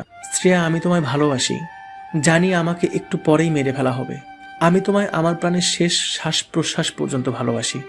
শ্রেয়া ওর ভাইয়ার সামনে আমাকে জড়িয়ে ধরল, আর শ্রেয়ার ভাইয়া চিৎকার করে রাগে ক্রোধে গর্জে উঠল, আর শ্রেয়াকে ছাড়িয়ে আমায় ইচ্ছামতো উইকেটের বাড়ি দিতে লাগলো। শ্রেয়া আমায় বাঁচানোর জন্য আমার কাছে এসে ওর ভাইয়াকে আটকাতে লাগলো, কিন্তু ওর ভাইয়া ওকে বারবার টেনে হিঁচড়ে সরিয়ে নিচ্ছে। শ্রেয়া চিৎকার করে খুব কান্না করছে আর বলছে, প্লিজ ভাইয়া, ওকে ছেড়ে দাও প্লিজ ভাইয়া। শ্রেয়ার কোনো কথা না শুনে আমাকে একভাবে মারতেই লাগলো। শ্রেয়া গাড়ির কাছে গিয়ে গাড়িতে রাখা একটা পিস্তল নিয়ে ওর মাথায় রেখে, ভাইয়া আমি কিন্তু নিজেকে শেষ করে দেব, প্লিজ ভাইয়া অভ্রকে ছেড়ে দাও। আমি শ্রেয়ার কাণ্ড কারখানা দেখে চিৎকার করে, শ্রেয়া প্লিজ ওটা নামাও, প্লিজ শ্রেয়া প্লিজ। শ্রেয়ার ভাইয়া শ্রেয়াকে দেখে আমায় মারা অফ করে দিল এবং উইকেটটা ফেলে হাত দুটো উপরে রাখলো। শ্রেয়া কান্না করতে করতে, ভাইয়া তুমি কি চাও তোমার বোন কি সুখে না থাকুক, কারো কাছে একটু ভালোবাসা না পাক? কতদিন আমি এভাবে ভয়ে ভয়ে কাফিরের মতো দিন পার করব? সবার সামনে বলতেও ভয় করে আমি একজন মাফিয়ার বোন। ছোট থেকে আব্বু আম্মুর আদর পাইনি, ভেবেছিলাম আব্বু আম্মু না হোক ভাইয়ার তো পাবো, বাট সেটাও পাইনি। তারপর ভেবেছিলাম ভালোবাসার মানুষটার থেকে পাবো, বাট সেটাও দেখি এখন আর পসিবল না। কি লাভ আমার মতো অস্বাধীন একটা মেয়ে এই দুনিয়ায় বেঁচে থেকে? ভাইয়া আমি তোমার সামনে কোনো দিন কোনো কথা জোর দিয়ে বলিনি, তবে আজ নির্ভয়ে বলছি। এটা বলেই আমার দিকে বাম হাতের তর্জনী আঙুলটা তুললো এবং আমায় দেখিয়ে, ভালোবাসি আমি ভাইয়া, ওই ছেলেটাকে আমি বড্ড ভালোবাসি। আমি ওকে না পেলে আমি নিজেকে শেষ করে দিব। ওর ভাইয়া শ্রেয়াকে থামানোর জন্য, আচ্ছা আচ্ছা, আমি সব মানতে রাজি, বাট তুই আমার মাথা থেকে পিস্তলটা নামা। আমার মা, তুই একমাত্র আমার বোন, তোর সব কথা মানতে আমি রাজি আছি। এটা শুনে শ্রেয়া কিছুটা খুশি হলো এবং ওর ভাইয়ার দিকে এগিয়ে আসতে লাগলো। হঠাৎ এগিয়ে আসতে আসতে ও মাটিতে লুটিয়ে পড়লো। বুঝলাম শ্রেয়ার ভাইয়ার শত্রুপক্ষের যে কোনো একজনের লোক সাইলেন্সার লাগিয়ে গুলি চালিয়েছে শ্রেয়ার উপর। শ্রেয়া ওভাবে লুটিয়ে পড়ার পর শ্রেয়ার ভাইয়া তর্জন গর্জন করে, এই তোরা দেখ কে আছে চারপাশে। এটা বলেই শ্রেয়ার ভাইয়া শ্রেয়ার কাছে গিয়ে বসে ওর মাথাটা কোলে তুলে গাল চাপড়াতে চাপড়াতে, শ্রেয়া, এই শ্রেয়া, কি রে? আমি পায়ের ব্যথায় উঠতে পারছি না। এখন আমি তবুও লুটিয়ে লুটিয়ে শ্রেয়ার কাছে গেলাম। আমি শ্রেয়ার মুখের দিকে তাকাতে পারছি না। আমার বুকে শ্রেয়াকে হারানোর ভয় হাহাকার করতে লাগলো। আমি ওর সামনে ঝোঁকে, শ্রেয়া কি হলো, চোখ খোলো। আমি ওর গালে হাত দিয়ে নাড়াতে নাড়াতে, কি হলো, কথা বলছো না কেন? ও ভাইয়া আর এক মুহূর্ত দেরি না করে ওকে গাড়িতে তুললো। আমি মাটিতে লুটিয়ে পড়ে আছি, দাঁড়াতে পারছি না। যতবারই হাত দিয়ে নিজেকে তোলার চেষ্টা করছি ততবারই আমি ব্যর্থ হচ্ছি। বুকের ভেতরে কলিজাটা মনে হচ্ছে এই বের হয়ে আসবে, এতটা শ্রেয়ার জন্য কষ্ট পাচ্ছি। চোখ দিয়ে পানি ঝরছে আর আমি শ্রেয়াকে যে গাড়িতে তোলা হয়েছে আমি ওই গাড়িটার দিকে তাকিয়ে আছি আর প্রার্থনা করছি, হে উপরওয়ালা, আমার ভালোবাসার মানুষরা যেন কিছু না হয়। তুমি চাইলে আমার আয়ু কেটে ওকে দিও, তবুও ওর কিছু ক্ষতি করো না প্লিজ। আমি এগোতে চাইছি হাত মুড়ে মাটির সাথে, আমি তাও পারছি না, কারণ আমার শরীরটা এখন অবশ হয়ে এসেছে। মাথাটা কেমন ঘুরতে লাগলো। আমি এবার চিৎকার করে, শ্রেয়া তোমার কিছু হবে না, আমি তোমার পাশে আছি, এটা বলেই আমার মুখ থুবড়ি মাটিতে আমার মাথা পড়ে রইল। ওদিকে শ্রেয়ার ভাইয়া গাড়ির সিটে চেপে স্টার্ট দিয়েছে এবং আমার দিকে একবার তাকিয়ে একজন ওর দলের ছেলেকে, এই একেও তুলে নিয়ে আয়। এটা বলেই ওর ভাইয়া চলে গেল। আমি শুনতে পেলাম শ্রেয়ার ভাইয়ার কথাটা, বাট আমি মুখ তুলে দেখতে পারলাম না। আমি ব্যথা পেতেই সেন্সলেস হয়ে গেলাম। দীর্ঘ 4 ঘন্টা পর আমি চোখ খুললাম হসপিটালের একটা বেডে। আমি চোখ খুলে শ্রেয়াকে খুঁজতে লাগলাম চারিদিকে তাকিয়ে। আমি কাউকে আমার সাইডে দেখতে না পাওয়ায় সাইড দিয়ে চলে যাওয়া এক নার্সকে, ম্যাম এদিকে একটু শুনবেন। নার্সটা আমার কাছে এসে, জি বলুন। আমার সাথে আর একজন মেয়ে অ্যাডমিট হয়েছে, কাইন্ডলি বলবেন এখন সে কত নাম্বার বেডে আছে? কিছুক্ষণ বলতে ওই রাত 12টার দিকে অ্যাডমিট হয়েছে, তাই না? জি। Sorry sir, it's private. ওনার বাসার লোক আমাদের এটা বলতে বারণ করে দিয়েছে কাউকে। আমি নার্সটার দিকে তাকিয়ে অনুরোধ করে, প্লিজ ম্যাম আমায় বলুন প্লিজ, আমার দেখা করা জরুরি ওই মেয়েটার সাথে। Sorry sir, it's not possible. এটা শুনতেই আমার দুটো চোখের সাইড দিয়ে পানি বের হতে লাগলো। নার্সটা আমায় এমন অবস্থায় দেখে, আর ইউ ওকে? আমি হালকা হেসে, কিভাবে ওকে থাকবো বলুন, ভালোবাসার মানুষটাকে ছাড়া কি ভালো থাকা যায়? নার্সটা এবার নিজের আঙ্গুল ঘষতে ঘষতে, মানে যে অ্যাডমিট হয়েছে আপনি তার লাভার? জি ম্যাম, প্লিজ ম্যাম একটা বার দেখতে চাই। বাট আমরা তো বলতে পারবো না। প্লিজ ম্যাম, আপনি যদি কখনো কাউকে ভালোবেসে থাকেন তো এর পেনটা আপনি শিওর ফিল করবেন। নার্সটা এবার মাথা নিচু করে আমার দিকে তাকালো। ওকে, বাট এটা যদি জানাজানি হয় তাহলে আমার জীবন পর্যন্ত যেতে পারে। শুনেছি নাকি ওই মেয়েকে যে নিয়ে এসেছিল সে বড় এক মাস্তান মাফিয়া। ম্যাম আই প্রমিস, আপনি আর আমি ছাড়া এই কথাটা কেউ জানবে না। Okay, room number 22। Okay ma'am, thanks. নার্সটা আর কোনো কথা না বলে চলে গেল। আমি এবার নিচে নামতে যাব, ঠিক তখনই আমার পায়ে ব্যথা অনুভব করলাম এবং বুঝলাম আমার দুটো পায়ে ব্যান্ডেজ করা আছে। আমি চাইলেও যেতে পারবো না। আমি আবারও বালিশে মাথা রেখে শুয়ে পড়লাম আর ভাবতে লাগলাম, কেন আমি শ্রেয়াকে বিপদের মুখে ঠেলে দিলাম। আমি রাতে ওকে নিয়ে যদি না বের হতাম তাহলে আজও এই বিপদের সম্মুখীন হতো না। কেন আমি বের হলাম? আমি দোষী, আমি দোষী। হ্যাঁ হ্যাঁ হ্যাঁ, অব্র তুই দোষী, অনেক বড় দোষী। আমি পকেট থেকে মোবাইলটা বের করলাম এই ভেবে যদি শ্রেয়ার ফ্রেন্ড মিতু ওর সাথে থাকে, কারণ ফিমেল ওয়ার্ডে কোনো মেল সাথে থাকা অ্যালাউ করে না। তাই আমি ফোনটা বের করে মিতুর নাম্বারে কল দিলাম। ও লুকিয়ে কলটা রিসিভ করে চুপি চুপি। হ্যাঁ বলো। আমি নিজেকে আর শান্ত না রাখতে পেরে, মিতু শ্রেয়া কেমন আছে? মিতু কান্নার আওয়াজ নিয়ে, ভালো নেই, সিরিয়াস অবস্থা। ও আচ্ছা, তুমি কি ওর কাছেই আছো? হ্যাঁ। একবার ভিডিওটা অন করবা প্লিজ। ওকে।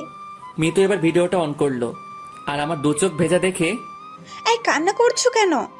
কি করব বলো, আমার জন্য তোমার ফ্রেন্ডের আজ এই অবস্থা, সবটার মূল দায়ী আমি। মিতু এবার আমার দিকে তাকিয়ে, অফরো, আমি জানি তুমি শ্রেয়াকে কতখানি ভালোবাসো। ও আমি সবটা খুলে বলেছিল। এখন যদি তুমি ভেঙে পড়ো তাহলে কিভাবে চলবে বলো?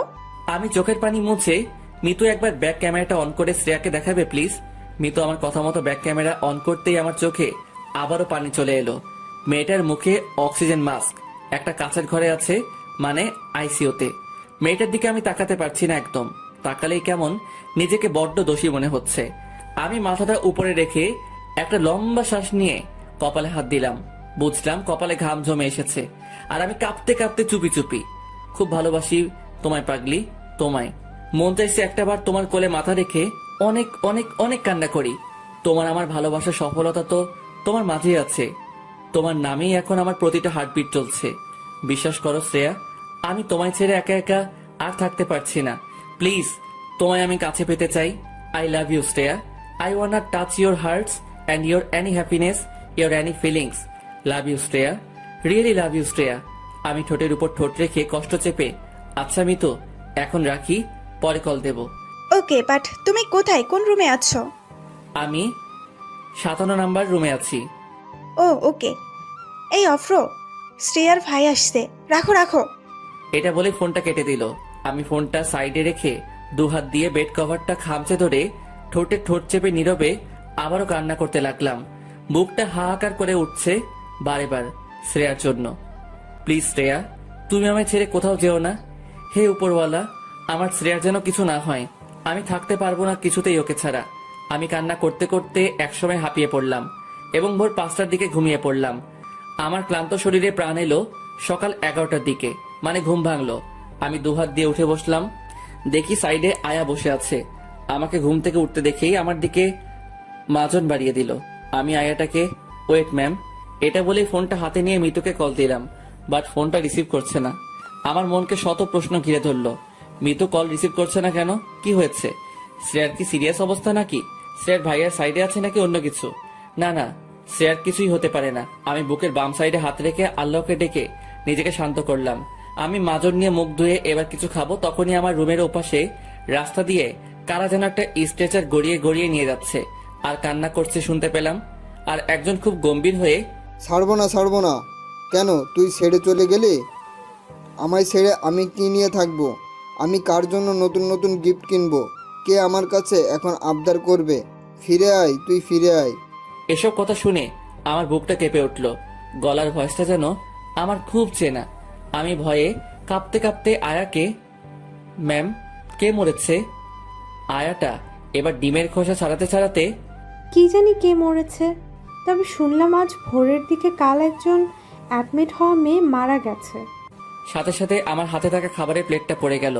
আমি একভাবে তাকিয়ে রইলাম দেওয়ালের দিকে, আর চোখ বেয়ে নীরবে পানি বইছে। তার মানে আমারও না তো? না না, এটা হতেই পারে না। উপরওয়ালা এতটা নিষ্ঠুর না যে দুটো ভালোবাসার মানুষকে একে অপরের থেকে ছিনিয়ে নেবে। আমি পাগলের মতো ফোনটা নিয়ে মিতুকে বারবার কল দিচ্ছি। একসময় ও ফোনটা রিসিভ করতেই ও খুব কান্না জুড়ে দিল। হ্যালো। মিতু কোনো কথা না বলে ফিসফিস করে কেঁদে চলেছে। আমি নিজেকে শান্ত না রাখতে পেরে, হ্যালো মিতু, তুমি কান্না করছো কেন? কি হয়েছে? মিতু গলা ঝেড়ে, না না, কিছুই হয়নি। তুমি কেমন আছো? মিতু আমতা আমতা করে কথাটা আমার মনে বড় একটা সংশয় তুলে ধরলো। আমার কথা ছাড়ো, কি হয়েছে বলো। শ্রেয়া ঠিক আছে তো?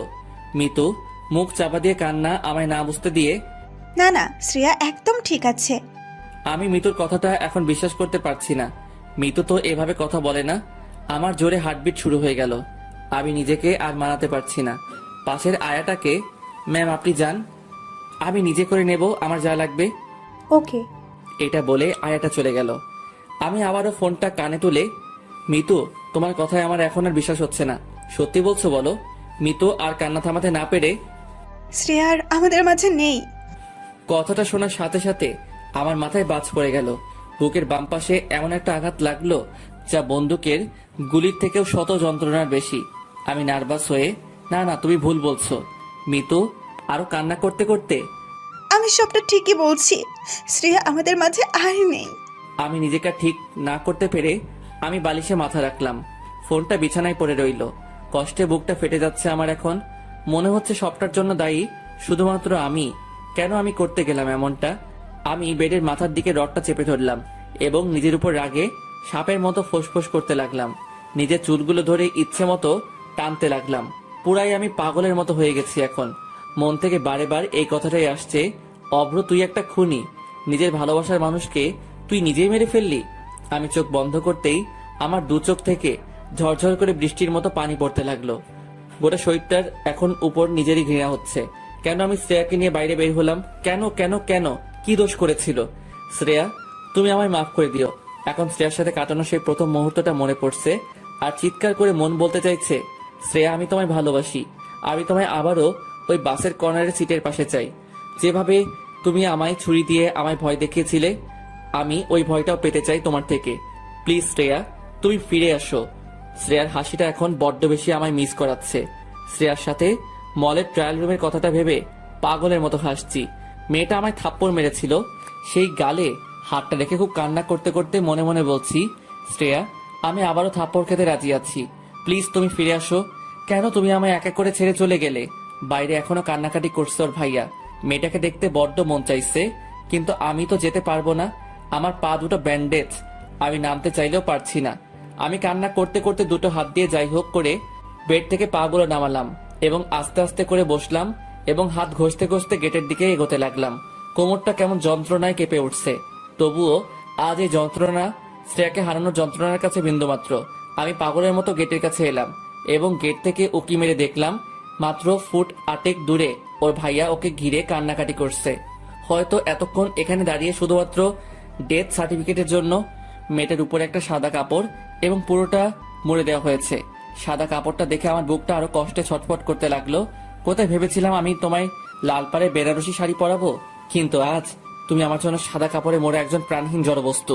আমি নিজেকে কোনো মতে সামলাতে না পেরে শ্রেয়ার বডিটার দিকে হাত ঘষতে ঘষতে স্ট্রেচারের কাছে এলাম।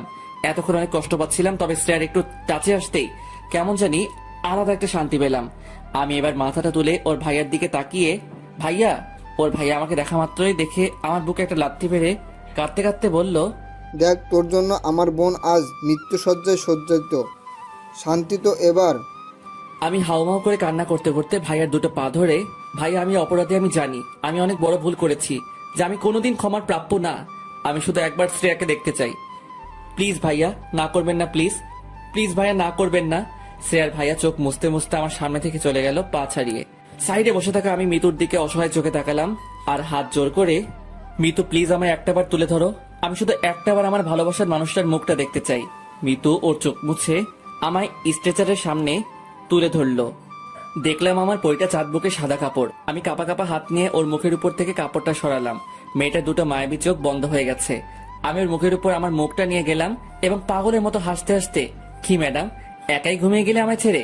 কি আমি খুব বিরক্ত করছিলাম বলো তোমায়? এই প্রতিদিন কলেজে এসে তোমার পাশে থেকে তোমার সাথে নানা রকম ফাইজলামি করে তোমায় রাগানো, তোমায় জেলাস ফিল করানো। কি ম্যাম, আমি এখন তামিমের বাসায় গেলে তোমার আর বাসে বিরক্ত করব না? তোমার সাথে মলে গিয়ে ট্রায়াল রুমে ওরকম ফাইজলামিও করব না? আচ্ছা ম্যাম, তুমিও আমায় খুব ভালোবাসতে, বলনি কেন? আরে আমিও তো বাসতাম, তাহলে আমিও কেন বলনি? এই এই এই আমার লক্ষ্মীরা রাগ করো না, দোষ দিচ্ছি না তোমায়। জানো তো তোমায় রাগলে ঠিক আমার প্রিয় লজ্জাপতি বউটার মতো লাগে। আরে অন্য কেউ না, তোমাকেই বলছি। একটু হেসে বলো না, অব্র তোমায় ভালোবাসি, চলো না আজ একটু পার্কে যাই এবং দুজনের সাথে মনের কথাগুলো শেয়ার করি। কি ম্যাম ভাবছো আমি তোমায় সুখী রাখতে পারতাম কিনা? অবশ্যই রাখতে পারতাম ম্যাম। তোমায় 5 টাকার একটা টিপ পাতা আর 10 টাকার একটা কাজল এনে তোমায় পরিয়ে দিয়ে খুব সুখী রাখতাম। এই যে ম্যাম আমার সাথে আমার শহরের প্রতিটা গলি ঘুরবে। আরে না না, অন্যদের মতো বাইক কিংবা গাড়িতে না, আমি অন্যদের থেকে আলাদাভাবে ঘুরবো। তুমি আমার হাতটা জোর করে চেপে ধরবে এবং আমি তোমার দিকে তাকিয়ে বলবো, এভাবে হাতটা শক্ত করে ধরে রেখো প্রিয়সিনী। তুমি যখন লজ্জায় চোখের পলক ফেলে বলবে ঢং, আমিও হালকা এসে তোমার চোখে চোখ রেখে বলবো, ভালোবাসি যে তোমায় খুব। বলছি ম্যাম আর কত ঘুমাবা? ওঠো না, চলো না আমাদের স্বপ্নগুলো পূরণ করি। এই পাগলি ওঠো, আর কত ঘুমাবা? ওই তুমি উঠবা তো নাকি? এসব কথাগুলো পাগলের মতো শ্রেয়ার মুখের সামনে মুখে তুলে বলছি, আর আমার গালবে আসা প্রতিটা চোখের পানির বিন্দুকণা তোমার নাকটার উপরে পড়ছে। মেয়েটাকে দেখে মনে হচ্ছে না যে আমায় ছেড়ে চলে গেছে, এখন আমার কাছেই কাছে। আমি এবার আমার মুখটা ওর কানের কাছে নিয়ে গিয়ে, খুব ভালোবাসি তোমায়, এটা বলার সাথেই আমায় কে যেন একজন এসে ধরলো এবং আমার পেটের কাছে কি যেন একটা রাখলো। আমি এসব কোনো কেয়ার না করে পাগলের মতো শ্রেয়ার কানের কাছে বিড়বিড় করতে থাকলাম। হঠাৎ বুঝলাম আমার পেটের কাছে কে যেন বারে বারে গুলি ফায়ার করছে। আমি পিছনে তাকিয়ে দেখতে পেলাম শ্রেয়ার ভাইয়া। আমি চোখ দুটো বড় বড় করে শ্রেয়ার ভাইয়ার দিকে তাকিয়ে হাসলাম এবং ঠোঁটের উপর ঠোঁট চেপে ধন্যবাদ জীবন্ত লাশটাকে মৃত লাশে পরিণত করার জন্য। শ্রেয়ার ভাইয়া রাগে ঘৃণায় আমার দুটো পায়ে আবারও লাথি মেরে আমায় হাঁটু মুড়ে বসিয়ে দিল এবং আমার চুলের মুড়িটা ধরে আমার মুখের ভেতর পিস্তলের নলটা ঢুকালো।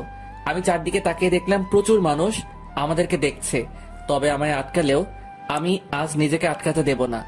আজ নিজেকে মনে হচ্ছে আমি পরিবারের একজন অবাধ্য ছেলে ছিলাম। এত বড় দোষ নিয়ে আমি জীবনে কখনো এগোতে পারতাম না। দলের লোকগুলো চারিদিকে বন্দুক হাতে নিয়ে দাঁড়িয়ে আছে। এদিকে শ্রেয়ার ভাইয়া চোখে পানি রেখে কাঁপতে কাঁপতে আমার দিকে তাকালো আর বলল, আমার প্রাণ নিয়ে খেলি, কিন্তু তুই আমার প্রাণটা আজ কেড়ে নিলি। এটা বলেই পিস্তলের ট্রিগারে আঙুল দিল। আমি মাথা নিচু করে মনে মনে, আব্বু ভাইয়া তোদের সাথে আর দেখা হলো না, হয়তো আবার হবে। আমার লাশের সাথে তোদের দেখা। প্লিজ তোরা আমায় ভুল বুঝিস না, আমায় মাফ করে দিস। ভাই, আব্বুর খেয়াল রাখিস। আমাদেরকে ছোট থেকে একজন আম্মু আব্বু দুজনেরই ভালোবাসা দিয়ে বড় করেছে। আমি পারলাম না তোদের সাথে আর থাকতে। আমি এখন পুরাই কাঁদছি আর খুব হাঁপাচ্ছি। আচমকা শ্রেয়ার ভাইয়া চিৎকার করে আমার মুখের ভেতরেই বারে বার গুলি চালাতে লাগলো। আমার মাথার পিছনে খুলি ছেদ করে প্রত্যেকটা গুলি রকেটের বেগে বার হয়ে গেল। আমি এবার মাথা নিচু করে ফেলতেই শ্রেয়ার ভাইয়া আমায় ছেড়ে দিল। আমি কাঁপতে লাগলাম প্রচুর, এবং কখন যাই মারা গেছি বুঝতেই পারিনি। আমি আমার লাশ থেকে আমার আত্মা নিয়ে উঠে দাঁড়ালাম। দেখি আমার লাশটা পড়ে আছে রক্তাক্ত হয়ে। আমি ছুতে চাইলেও ছুতে পারছি না। আমি শ্রেয়ার লাশটার দিকে তাকাতেই দেখি, আরে শ্রেয়াও তো পাশে দাঁড়িয়ে। আমি পাগলের মতো দৌড়ে ওর দিকে এগোলাম ওকে জড়িয়ে ধরার জন্য, বাট আমি ওকে জড়িয়ে ধরতে পারছি না। ওকে আমি টাচই করতে পারছি না। আমি বিষণ্ণ হয়ে ওর সামনে দাঁড়িয়ে রইলাম। আর এটা দেখে শ্রেয়া হাসতে হাসতে, কি লেখক সাহেব, ভালোবাসা কি শুধুমাত্র স্পর্শেই হয়? কখনো তো অনুভবেও হয়।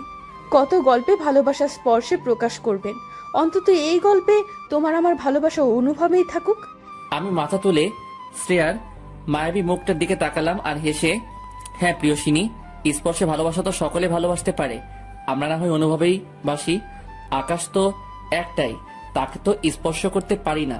তবুও তোমার আমার মতো লক্ষ লক্ষ মানুষ ওই দূরে সাদামাটা নীল আকাশটাকে এত বেশি ভালোবাসে। জি লেখক সাহেব, আমাদের কাহিনীটা তোমার ডায়েরিতে তুলে রাখো। হয়তো পুরাতন হয়ে গেলে সেই ডায়েরির পাতায় ভাঁজ থাকবে, তবুও কখনো মুছে তো যাবে না। ওই দেখো, তুমি আর আমি কেমন শান্তি হয়ে ঘুমাচ্ছি।